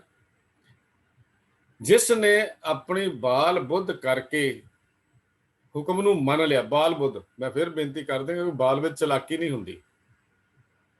ਬਾਲ ਸੁਭਾਅ ਜਿਹੜਾ ਗੁਰੂ ਸਾਹਿਬ ਜੀ ਨੇ ਬਾਰ-ਬਾਰ ਬਾਲ ਸੁਭਾਅ ਦੀ ਗੱਲ ਕੀਤੀ, ਸ਼ੇਖ ਫਰੀਦ ਜੀ ਨੇ ਵੀ ਗੱਲ ਬਾਲ ਸੁਭਾਅ ਦੀ ਕੀਤੀ। ਜੇ ਜਾਣਾ ਸ਼ੋਰ ਨੱਡੜਾ ਤਾਂ ਥੋੜਾ ਮਾਨਕੜੀ, ਬਾਲ ਸੁਭਾਅ ਦਾ ਵੀ ਜੇ ਨੇ ਬਾਲ ਬੁੱਧ ਨਾਲ ਹੁਕਮ ਨੂੰ ਮੰਨਿਆ, ਫਿਰ ਹੈ ਜੇ ਕੋ ਮਨ ਜਾਣੇ ਮਨ ਕੋਈ ਦੀ ਅਵਸਥਾ। ਉਹਨੂੰ ਇਹ ਗੱਲ ਸਵਾਦ ਆਇਆ, ਉਹਨੂੰ ਇਹਦਾ ਸਵਾਦ ਆ ਗਿਆ। ਜਿਸ ਨੇ ਵੇਖਿਆ, ਰਸ ਮੰਨਿਆ, ਉਹ ਆਪ ਵੀ ਨਹੀਂ ਦੱਸ ਸਕਦਾ ਇਹਦਾ ਸਵਾਦ ਕੀ ਹੈ। ਮੈਂ ਬੇਨਤੀ ਕਰਦਿਆਂ, ਮੰਨੇ ਕੀ ਗਤ ਕਹੀ ਨਾ ਜਾਏ। ਜਿਹਨੇ ਆਪ ਵੀ ਦੇਖਿਆ ਨਾ, ਵੀ ਨਹੀਂ ਇਹਦਾ ਸਵਾਦ ਦੱਸ ਸਕਦਾ। ਅਸੀਂ ਬਾਸੀ ਕੀ ਦੱਸਣਾ? ਅਸੀਂ ਅੰਦਾਜ਼ਿਆਂ ਨਾਲ ਲਾਈ ਜਾਈਏ, ਗੱਲਾਂ ਕਰੀ ਚਲੀਏ। ਇਹ ਤਾਂ ਜਿਸ ਬੰਦੇ ਨੇ ਇਸ ਹੁਕਮ ਨਾਮ ਦਾ ਸਵਾਦ ਚੱਖ ਲਿਆ, ਹੁਕਮ ਦਾ ਸਵਾਦ ਚੱਖ ਲਿਆ, ਸੁਣਿਆ ਤੋਂ ਮੰਨੇ ਤੱਕ ਪਹੁੰਚ ਗਿਆ, ਉਹ ਵੀ ਇਹ ਗੱਲ ਨਹੀਂ ਦੱਸ ਸਕਦਾ ਇਹਦਾ ਸਵਾਦ ਕੀ ਹੈ। ਏਡੀ ਉੱਚੀ ਅਵਸਥਾ, ਏਡਾ ਉੱਚਾ ਗਿਆਨ, ਏਡੀ ਉੱਚੀਆਂ ਗੱਲਾਂ ਗੁਰੂ ਨਾਨਕ ਪਾਤਸ਼ਾਹ ਨੇ ਦੱਸੀਆਂ। ਉਹਦੀ ਕੋਈ ਸੀਮਾ ਨਿਸ਼ਚਿਤ ਨਹੀਂ ਹੈ ਇਹਦੀ ਮੰਨਣ ਦੀ। ਕੋਈ ਇਹਦੀ ਕੋਈ ਹੱਦ ਬੰਨਾ ਨਹੀਂ ਹੈ ਵੀ ਕਿਸੇ ਹੱਦ ਬੰਨੇ ਚ ਉਹਨੂੰ ਬੰਨ ਦੇਗਾ। ਜੇ ਕੋਈ ਉਹਨੂੰ ਨਿਸ਼ਚਿਤ ਕਰਨਾ ਚਾਹਵੇ ਤਾਂ ਪਛਤਾਵਾ ਪੱਲੇ ਪੈਂਦਾ। ਜੇ ਉਹਦੀ ਹੱਦ ਬੰਨਾ ਕੋਈ ਉਹਦਾ ਨਿਸ਼ਚਿਤ ਕਰੇ, ਫਿਰ ਗੁਰੂ ਸਾਹਿਬ ਕਹਿੰਦੇ ਪਛਤਾਵਾ ਪੈਂਦਾ। ਨਾਮ ਦੇ ਮੰਨਣ ਦੀ ਗੱਲ ਜਿਹੜੀ ਗੁਰੂ ਸਾਹਿਬ ਜੀ ਨੇ ਕੀਤੀ ਹੈ, ਇਹ ਪੈਨ ਕਲਮ ਨਾਲ ਲਿਖਿਆ, ਪੈਨ ਲੈ ਕੇ ਕਲਮ ਨਾਲ ਨਹੀਂ ਲਿਖੀ ਜਾ ਸਕਦੀ ਵੀ ਇਹਦੀ ਆਹ ਧਾਰਾ ਹੈ, ਇਹਨੂੰ ਆਹ ਲਿਖ ਦਈਏ। ਇਹ ਚੀਜ਼ਾਂ ਲਿਖਣ ਵਾਲੀਆਂ ਨਹੀਂ ਹਨ। ਹੁਕਮ ਵਿੱਚ ਰਹਿਣਾ ਹੀ ਸਭ ਤੋਂ ਵੱਡੀ ਭਗਤੀ ਤੇ ਸਭ ਤੋਂ ਵੱਡੀ ਬੰਦਗੀ ਹੈ। ਇਹ ਮੰਨਣ ਕੀ ਹੈ? ਹੁਕਮ ਵਿੱਚ ਰਹਿਣਾ ਤੇ ਹੁਕਮ ਦੇ ਵਿੱਚ ਚੱਲਣਾ ਸਭ ਤੋਂ ਵੱਡੀ ਬੰਦਗੀ ਹੈ। ਫਿਰ ਹੋਰ ਕਿਸੇ ਕਰਮ ਕਾਂਡ ਦੀ ਲੋੜ ਨਹੀਂ। ਹੁਣ ਗੁਰੂ ਸਾਹਿਬ ਜੀ ਨੇ ਗੱਲ ਜਿਹੜੀ ਕੀਤੀ, ਜਿਹੜੀ ਪਿੱਛੇ ਗੱਲ ਛੱਡ ਕੇ ਆਏ ਨਾ ਕਰਮ ਕਾਂਡਾਂ ਦੀ, ਹੁਣ ਗੁਰੂ ਸਾਹਿਬ ਜੀ ਕਹਿੰਦੇ ਨਹੀਂ, ਕਿਸੇ ਕਰਮ ਕਾਂਡ ਦੀ ਹੋਰ ਜ਼ਰੂਰਤ ਨਹੀਂ ਹੈ। ਭਾਵੇਂ ਅਸੀਂ ਦੁਕਾਨ ਤੇ ਬੈਠੇ ਹਾਂ, ਭਾਵੇਂ ਅਸੀਂ ਘਰ ਬੈਠੇ ਹਾਂ, ਕਿਤੇ ਬੈਠੇ ਹਾਂ, ਫਿਰ ਸਾਡਾ ਸਾਰਾ ਹੀ ਜਿਹੜਾ ਕੰਮ ਹੈ ਉਹਦੇ ਤਾਂ ਇੱਕੋ ਹੀ ਸਮਝ ਆ ਜਾਂਦੀ ਹੈ, ਵਿੱਚ ਦੁਨੀਆ ਸੇਵ ਕਮਾਈਏ ਤਾਂ ਦਰਗਾਹ ਵੈਸਣ ਪਾਈਏ। ਉੱਥੇ ਇਹ ਗੱਲ ਸਮਝ ਆ ਜਾਂਦੀ ਹੈ। ਜੇ ਕੋਈ ਮਨ ਕਰਕੇ ਮੰਨ ਲਵੇ, ਉੱਥੇ ਅੱਪੜ ਜਾਈਦਾ ਹੈ। ਫਿਰ ਜਿੱਥੇ ਸਾਡੀ ਸਮਝ ਤੋਂ ਬਾਹਰ ਹੀ ਕੰਮ ਹੈ, ਜਿੱਥੇ ਉੱਥੇ ਅੱਪੜ ਜਾਈਦਾ। ਕਹਿ ਲਓ ਰੱਬ 'ਚ ਭੇਦ ਹੋ ਜਾਈਦਾ। ਤੇ ਰੱਬ ਦੇ ਭੇਦ ਹੋਣ ਦੀ ਗੱਲ ਅੱਖਰਾਂ ਨਾਲ ਬਿਆਨ ਨਹੀਂ ਕੀਤੀ ਜਾ ਸਕਦੀ, ਕਿਉਂਕਿ ਰੱਬ ਦੇ ਭੇਦ ਨੂੰ ਕੋਈ ਬਿਆਨ ਕਰ ਹੀ ਨਹੀਂ ਸਕਦਾ। ਇਸ ਕਰਕੇ ਮੰਨਣ ਵਾਲੇ ਦਾ ਸੀਮਾ ਵੀ ਨਿਸ਼ਚਿਤ ਨਹੀਂ ਕੀਤੀ ਜਾ ਸਕਦੀ। ਜੇ ਰੱਬ ਦੇ ਭੇਦ ਨੂੰ ਬਿਆਨ ਨਹੀਂ ਕੀਤਾ ਜਾ ਸਕਦਾ ਤੇ ਮੰਨਣ ਵਾਲੇ ਦੀ ਸੀਮਾ ਵੀ ਨਿਸ਼ਚਿਤ ਨਹੀਂ ਕਰ ਸਕਦੇ। ਇਹ ਜੇ ਕੋ ਮਨ ਜਾਣੇ ਮਨ ਕੋਈ ਦੀ ਅਵਸਥਾ ਐਡੀ ਉੱਚੀ ਹੈ ਜਿਹੜੀ ਗੁਰੂ ਸਾਹਿਬ ਜੀ ਨੇ ਕੀਤੀ। ਦੇਖੋ, ਸੁਰਤ, ਮਤ, ਮਨ, ਬੁੱਧ, ਤਿੰਨ ਚੀਜ਼ਾਂ ਗੁਰੂ ਪਾਤਸ਼ਾਹ ਨੇ ਇੱਥੇ ਗੱਲ ਕੀਤੀ ਹੈ। ਸੁਰਤ ਹਰ ਕਿਸੇ ਨੂੰ ਰੱਬ ਨੇ ਦਿੱਤੀ ਹੈ, ਤੇ ਮਤ ਇੱਥੇ ਆ ਕੇ ਘੜੀ ਜਾਣੀ ਹੈ। ਮਤ ਇੱਥੇ ਆ ਕੇ ਘੜੀ ਜਾਣੀ ਹੈ। ਹੁਣ ਸੁਰਤ ਦੇ ਵਿੱਚ, ਸੁਰਤ ਹਰ ਬੰਦੇ ਨੂੰ ਰੱਬ ਨੇ, ਪਰਮੇਸ਼ਰ ਨੇ ਦਿੱਤੀ ਹੋਈ ਹੈ। ਇਹਨਾਂ ਸਮਝਣਾ ਨਹੀਂ ਦਿੱਤੀ, ਹਰ ਬੰਦੇ ਨੂੰ ਦਿੱਤੀ ਹੈ। ਕੋਈ ਵਿਰਲਾ ਹੀ ਹੈ ਜਿਹਨੂੰ ਸੁਰਤ ਨਹੀਂ ਦਿੱਤੀ, ਉਹਨੂੰ ਅਸੀਂ ਕਹਿੰਦੇ ਆ ਤਾਂ ਪਾਗਲ ਹੈ, ਇਹ ਤਾਂ ਸਮਝ ਨਹੀਂ ਹੈ, ਇਹਨੂੰ ਸੁਰਤ ਨਹੀਂ ਹੈ, ਇਹ ਮੈਂਟਲੀ ਅਪਸੈਟ ਹੈ। ਅਸੀਂ ਇਹੋ ਜਿਹੀਆਂ ਗੱਲਾਂ ਲਫ਼ਜ਼ ਵਰਤਦੇ ਹਾਂ ਕਿਉਂਕਿ ਸੁਰਤ ਨਹੀਂ ਦਿੱਤੀ। ਜਿਹਨੂੰ ਮਾਲਕ ਨੇ ਸੁਰਤ ਤਾਂ ਹਰ ਬੰਦੇ ਕੋਲ ਹੈ, ਤੇ ਸੁਰਤ ਨੇ ਹੁਣ ਮਤ ਨੂੰ ਘੜਨਾ ਹੈ। ਹੁਣ ਮਤ ਘੜੀ ਜਾਣੀ ਹੈ ਵਿਚਾਰਾਂ ਦੇ ਨਾਲ। ਸੁਰਤ ਵਿੱਚ ਵਿਚਾਰ ਕਿਹੜੇ ਨੇ? ਹੁਣ ਸੁਰਤ ਵਿੱਚ ਪਹਿਲਾ ਵਿਚਾਰ ਮਾਂ-ਬਾਪ ਤੋਂ ਸ਼ੁਰੂ ਹੁੰਦੇ ਨੇ। ਜੇ ਮਾਂ-ਬਾਪ ਨੇ, ਸੁਰਤ ਨੇ ਉਹ ਵਿਚਾਰਾਂ ਦੀ ਘਾਟ ਨਹੀਂ ਘੜੀ ਤੇ ਮਤ ਨਹੀਂ ਘੜੀ ਜਾਏਗੀ। ਇਹਦਾ ਮਤਲਬ ਮਾਂ-ਬਾਪ ਦਾ ਰੋਲ ਇੱਕ ਸਾਡੀ ਜ਼ਿੰਦਗੀ ਵਿੱਚ ਘੜਨ 'ਚ ਹੈ। ਅਸੀਂ ਇਹ ਨਹੀਂ ਕਹਿ ਸਕਦੇ ਕਿ ਮਾਂ-ਬਾਪ ਦਾ ਕੋਈ ਰੋਲ ਨਹੀਂ ਹੈ। ਸੁਰਤ ਗੱਲ ਜਿਹੜੀ ਹੈ ਉੱਥੇ ਘੜੀ ਜਾਣੀ ਹੈ, ਤੇ ਘੜੀ ਜਾਣੀ। ਗੁਰੂ ਪਾਤਸ਼ਾਹ ਨੇ ਇੱਕ ਬੜੀ ਵਧੀਆ ਉਦਾਹਰਨ ਦਿੱਤੀ ਹੈ, ਇੱਕ ਫੈਮਿਲੀ ਦੀ ਉਦਾਹਰਨ ਦੇ ਦਿੱਤੀ ਗੁਰੂ ਸਾਹਿਬ ਜੀ ਨੇ, ਬੜੀ ਵਧੀਆ। ਜੇ ਅਸੀਂ ਪੜ੍ਹਦੇ ਹਾਂ, ਮੈਂ ਸਮਾਪਤੀ ਵਾਲੇ ਪਾਸੇ ਜਾਵਾਂ, ਕਹਿੰਦੇ ਨੇ ਗੁਰੂ ਸਾਹਿਬ ਜੀ ਕਹਿੰਦੇ ਨੇ ਵੀ ਇਹ ਜਿਹੜੇ ਤੇਰੀ ਉਦਮ ਤੇ ਉੱਚੀ ਸੁਰਤ, ਇਹ ਦੋਨੇ ਜੀਵ ਇਸਤਰੀ ਦਾ ਕਿ ਸੱਸ ਸਹੁਰਾ ਬਣ ਜਾਣ। ਹੁਣ ਦੇਖੋ ਕਿੰਨੀ ਵਧੀਆ ਕਮਾਲ ਦੀ ਗੱਲ ਗੁਰੂ ਪਾਤਸ਼ਾਹ ਨੇ ਗੁਰਬਾਣੀ 'ਚ ਦਿੱਤੀ ਹੈ। ਸ਼ਰਮ ਸੁਰਤ ਦੋਏ ਸਸੁਰ ਭੈ, ਕਰਨੀ ਕਾਮਨ ਕਰ ਮਨ ਲੈ। ਗੁਰੂ ਪਾਤਸ਼ਾਹ ਦਾ ਬਚਨ ਹੈ, ਗੁਰੂ ਨਾਨਕ ਸਾਹਿਬ ਦਾ ਗੌੜੀ ਰਾਗ ਵਿੱਚ ਹੈ। ਸ਼ਰਮ ਕੀ ਉਦਮ ਤੇ ਉੱਚੀ ਸੁਰਤ ਜਿਹੜੇ ਨੇ ਦੋਵੇਂ ਜੀਵ ਦੇ ਸੱਸ ਸਹੁਰਾ ਬਣ ਜਾਣ। ਫਿਰ ਕਹਿੰਦੇ ਨੇ ਮਨ ਜੀਵ ਜਿਹੜਾ, ਜੇ ਮਨ ਹੈ ਇਸ ਸੱਜੀ ਜ਼ਿੰਦਗੀ ਨੂੰ ਆਪਣੀ ਇਸਤਰੀ ਬਣਾ ਲਵੇ, ਤੇ ਫਿਰ ਹੋਏਗਾ ਕਿ ਸਾਹਾ ਸੰਜੋਗ ਵਿਆਹ ਵਿਜੋਗ। ਦੇਖੋ ਬਹੁਤ ਕਮਾਲ ਦਾ ਇਸ ਸ਼ਬਦ ਵਿੱਚੋਂ ਸਾਨੂੰ ਚੀਜ਼ਾਂ ਮਿਲਦੀਆਂ ਨੇ ਗੁਰਬਾਣੀ ਜਦੋਂ ਤੁਸੀਂ ਪੜ੍ਹਦੇ ਆ। ਜੇ ਸਤਸੰਗ ਵੀ ਜਾਣਾ, ਪ੍ਰਭੂ ਨਾਲ ਵਿਆਹ ਦਾ ਸਾਹਾ ਸੋਧਿਆ ਜਾਵੇ। ਵਿਆਹ ਵਾਸਤੇ ਸੋਧਿਆ ਹੋਇਆ ਸਾਹਾ ਟਾਲਿਆ ਨਹੀਂ ਜਾ ਸਕਦਾ। ਇਵੇਂ ਸਤਸੰਗ ਕਦੀ ਟੁੱਟੇ ਨਾ। ਲਗਾਤਾਰ ਸਾਨੂੰ, ਮੈਂ ਵਿਚਾਰ ਘੜਨ ਦੀ ਗੱਲ ਕਰ ਰਿਹਾ, ਮਤ ਕਿੱਥੇ ਘੜੀ ਜਾਂਦੀ ਹੈ? ਮਤ ਜਿੱਥੇ ਮਤ ਘੜਨ ਦੀ ਗੱਲ ਗੁਰੂ ਸਾਹਿਬ ਨੇ ਕੀਤੀ ਹੈ ਨਾ, ਉੱਥੇ ਘੜੀ ਜਾਣੀ। ਮੰਨਣ ਤੱਕ ਪਹੁੰਚਣ ਲਈ ਮਤ ਨੂੰ ਘੜਨਾ ਪੈਣਾ। ਸੁਰਤ ਸਾਡੇ ਕੋਲ ਹੈ, ਮਤ ਘੜੀ ਜਾਏਗੀ। ਮੰਨਣ ਤੱਕ ਪਹੁੰਚਣ ਲਈ ਮਤ ਘੜੀ ਜਾਏਗੀ, ਤਾਂ ਮੰਨਣ ਤੱਕ ਪਹੁੰਚਾਂਗੇ ਅਸੀਂ। ਜਦ ਤੱਕ ਮਤ ਹੀ ਨਹੀਂ ਘੜੀ ਜਾਂਦੀ, ਫਿਰ ਤਾਂ ਬਾਹਰਲੀ ਵਿਚਾਰ ਅਸੀਂ ਲੈ ਜਾਵਾਂਗੇ, ਮੰਨਣਾ ਕਿਤੇ, ਫਿਰ ਤਾਂ ਟੁੱਟ ਕੇ ਜੁੜੇ ਹੀ ਨਾ। ਜੁੜਨ ਲਈ ਮਤ ਨੂੰ ਘੜਨਾ ਪਏਗਾ। ਤੇ ਗੁਰੂ ਸਾਹਿਬ ਕਹਿੰਦੇ ਸਤ ਸੰਤਤ ਕਹੋ ਨਾਨਕ ਜੋਗ, ਵੀ ਜੇ ਸਤ ਸੰਗਤ ਵਿੱਚ ਰਹਿ ਕੇ ਦੁਨੀਆ ਨਾਲੋਂ ਨਿਰਮੋਹ ਹੋ ਜਾ, ਨਿਰਮੋਹ ਪ੍ਰਭੂ ਨਾਲ, ਦੁਨੀਆ ਨਾਲੋਂ ਵਿੱਚ ਰਹਿੰਦਿਆਂ ਹੋਇਆ ਦੂਰੀ ਬਣਾ ਕੇ ਰੱਖ, ਤੇ ਵਿਆਹ ਤੇਰਾ ਪ੍ਰਭੂ ਨਾਲ ਹੋ ਜਾਏ। ਹੁਣ ਜਦੋਂ ਵਿਆਹ ਪ੍ਰਭੂ ਨਾਲ ਹੋ ਗਿਆ, ਫਿਰ ਪ੍ਰਭੂ ਤੇਰਾ ਜੀਵਨ ਦਾ ਸਾਥੀ ਬਣ ਗਿਆ। ਭਾਵ ਇਹ ਹੈ ਕਿ ਪ੍ਰਭੂ ਦਾ ਸਦਾ ਸੱਚ, ਪ੍ਰਭੂ ਦਾ ਨਾਮ ਸਦਾ ਹਿਰਦੇ ਵਿੱਚ ਟਿਕਿਆ ਰਵੇ, ਤੇ ਉਹਦੇ ਵਿੱਚੋਂ ਜਿਹੜੀ ਸੰਤਾਨ ਪੈਦਾ ਹੁੰਦੀ ਹੈ ਉਹ ਕੀ ਹੈ? ਉਹ ਮਿਲਾਪ ਹੈ। ਉਹ ਹੈ ਮਿਲਾਪ। ਇਹ ਹੈ ਐਸਾ ਨਾਮ ਨਰਿੰਜਨ ਹੋਏ ਦੀ ਕਹਾਣੀ, ਜਿਹੜਾ ਗੁਰੂ ਸਾਹਿਬ ਨੇ ਗੌੜੀ ਰਾਗ ਸਾਨੂੰ ਸ਼ਬਦ ਦਿੱਤਾ ਦੇਖ ਕੇ। ਤੋ ਜੀਵਨ ਇੱਕ ਐਸਾ ਚੀਜ਼ ਹੈ ਜਿਹਨੂੰ ਅਸੀਂ ਆਪਣੇ ਜੀਵਨ ਨੂੰ ਘੜਨਾ ਹੈ, ਤੇ ਮੰਨੈ ਸੁਰਤ, ਮੰਨੈ ਸੁਰਤ ਹੋਵੇ ਮਨ ਮੁੱਧ, ਵਿਸਰਾਮ ਮੰਨੇ ਤੋਂ ਬਾਅਦ ਆ ਖਿਆਲ। ਇਹ ਜਿਹੜੀ ਸਮਝਣ ਵਾਲੀ ਗੱਲ ਹੈ। ਇੱਥੇ ਮੰਨੇ ਕਾਬੇ ਕਈ ਵਾਰੀ ਇਕੱਠਾ ਪੜ੍ਹ ਦਿੰਦੇ ਆ, ਮੰਨੇ ਕਾ ਬਹਿ ਕਰਨ ਵਿਚਾਰ। ਇੱਥੇ ਮੰਨੇ ਕਾਬੇ ਨਹੀਂ ਹੈ। ਕਈ ਵਾਰੀ ਅਸੀਂ ਪਾਠ ਕਰਨ ਲੱਗੇ ਜਲਦੀ ਜਲਦੀ ਮੰਨੇ ਕਾਬੇ ਕਰਨ ਵਿਚਾਰ ਕਰਕੇ ਅੱਗੇ ਤੁਰਦੇ ਮੰਨਦੇ ਆ। ਮਨ ਤੇ ਮਨ ਦੋਨਾਂ ਵਿੱਚ ਫਰਕ ਹੈ। ਟਿੱਪੀ ਨਾਲ ਹੈ ਕਿ ਬਿਨਾਂ ਟਿੱਪੀ ਤੋਂ, ਦੋਨਾਂ ਦੇ ਉਚਾਰਨ ਵਿੱਚ ਵੀ ਫਰਕ ਹੈ। ਇਹ ਛੋਟੀਆਂ ਛੋਟੀਆਂ ਗੱਲਾਂ ਨੇ ਜਿਹੜਾ ਮੈਨੂੰ ਉਚਾਰਨ ਦਾ ਪੱਖ ਬਹੁਤਾ ਆਉਂਦਾ ਨਹੀਂ, ਪਰ ਮੈਨੂੰ ਜਿੰਨੀ ਕੁ ਸਮਝ ਹੈ ਮੈਂ ਆਪਦੀ ਨਾਲ ਸਾਂਝੀ ਕਰ ਰਿਹਾ ਵੀ ਮਨ ਟਿੱਪੀ ਨਾਲ ਤੇ ਮਨ ਦੂਜਾ, ਇੱਕ ਹਲਕਾ ਮਨ, ਇੱਕ ਮਨ ਹਲਕੇ ਨਾਲ ਬੋਲਿਆ ਜਾਂਦਾ, ਇੱਕ ਜ਼ੋਰ ਦੇ ਕੇ ਬੋਲਿਆ ਜਾਂਦਾ, ਕਿਉਂਕਿ ਉੱਥੇ ਟਿੱਪੀ ਲੱਗੀ ਹੈ ਤਾਂ ਉਚਾਰਨ ਨਾਲ ਹੁੰਦਾ ਹੈ। ਇਸ ਢੰਗ ਨਾਲ ਗੁਰੂ ਸਾਹਿਬ ਜੀ ਨੇ ਗੱਲ ਸਾਨੂੰ ਸਮਝਾ ਦਿੱਤੀ ਹੈ ਕਿ ਜਦੋਂ ਅਸੀਂ ਇੱਥੇ ਚੱਲ ਪਵਾਂਗੇ, ਜੀਵਨ ਦੀ ਘਾਟ ਘੜ ਲਵਾਂਗੇ, ਤੇ ਫਿਰ ਸਤਿਗੁਰੂ ਕਹਿੰਦੇ ਨੇ ਇਹ ਅਸਲ 'ਚ ਮੰਨਣਾ ਹੈ। ਇਸ ਮੰਨਣ ਨੂੰ ਬਿਆਨ ਅਸੀਂ ਕਰ ਨਹੀਂ ਸਕਦੇ। ਇਤਨੀ ਉੱਚੀ ਆਤਮਿਕ ਅਵਸਥਾ ਗੁਰੂ ਸਾਹਿਬ ਜੀ ਨੇ ਦਿੱਤੀ ਹੈ। ਤੇ MP ਸਿੰਘ ਜੀ, ਜਿਹਦਾ ਵੀ ਕੋਈ ਸਵਾਲ ਹੈ ਲੈ ਲਈਏ ਜੀ। ਹੋਈਆਂ ਭੁੱਲਾਂ ਦੀ ਖਿਮਾ ਜੀ। ਵਾਹਿਗੁਰੂ ਜੀ ਕਾ ਖਾਲਸਾ, ਵਾਹਿਗੁਰੂ ਜੀ ਕੀ ਫਤਿਹ।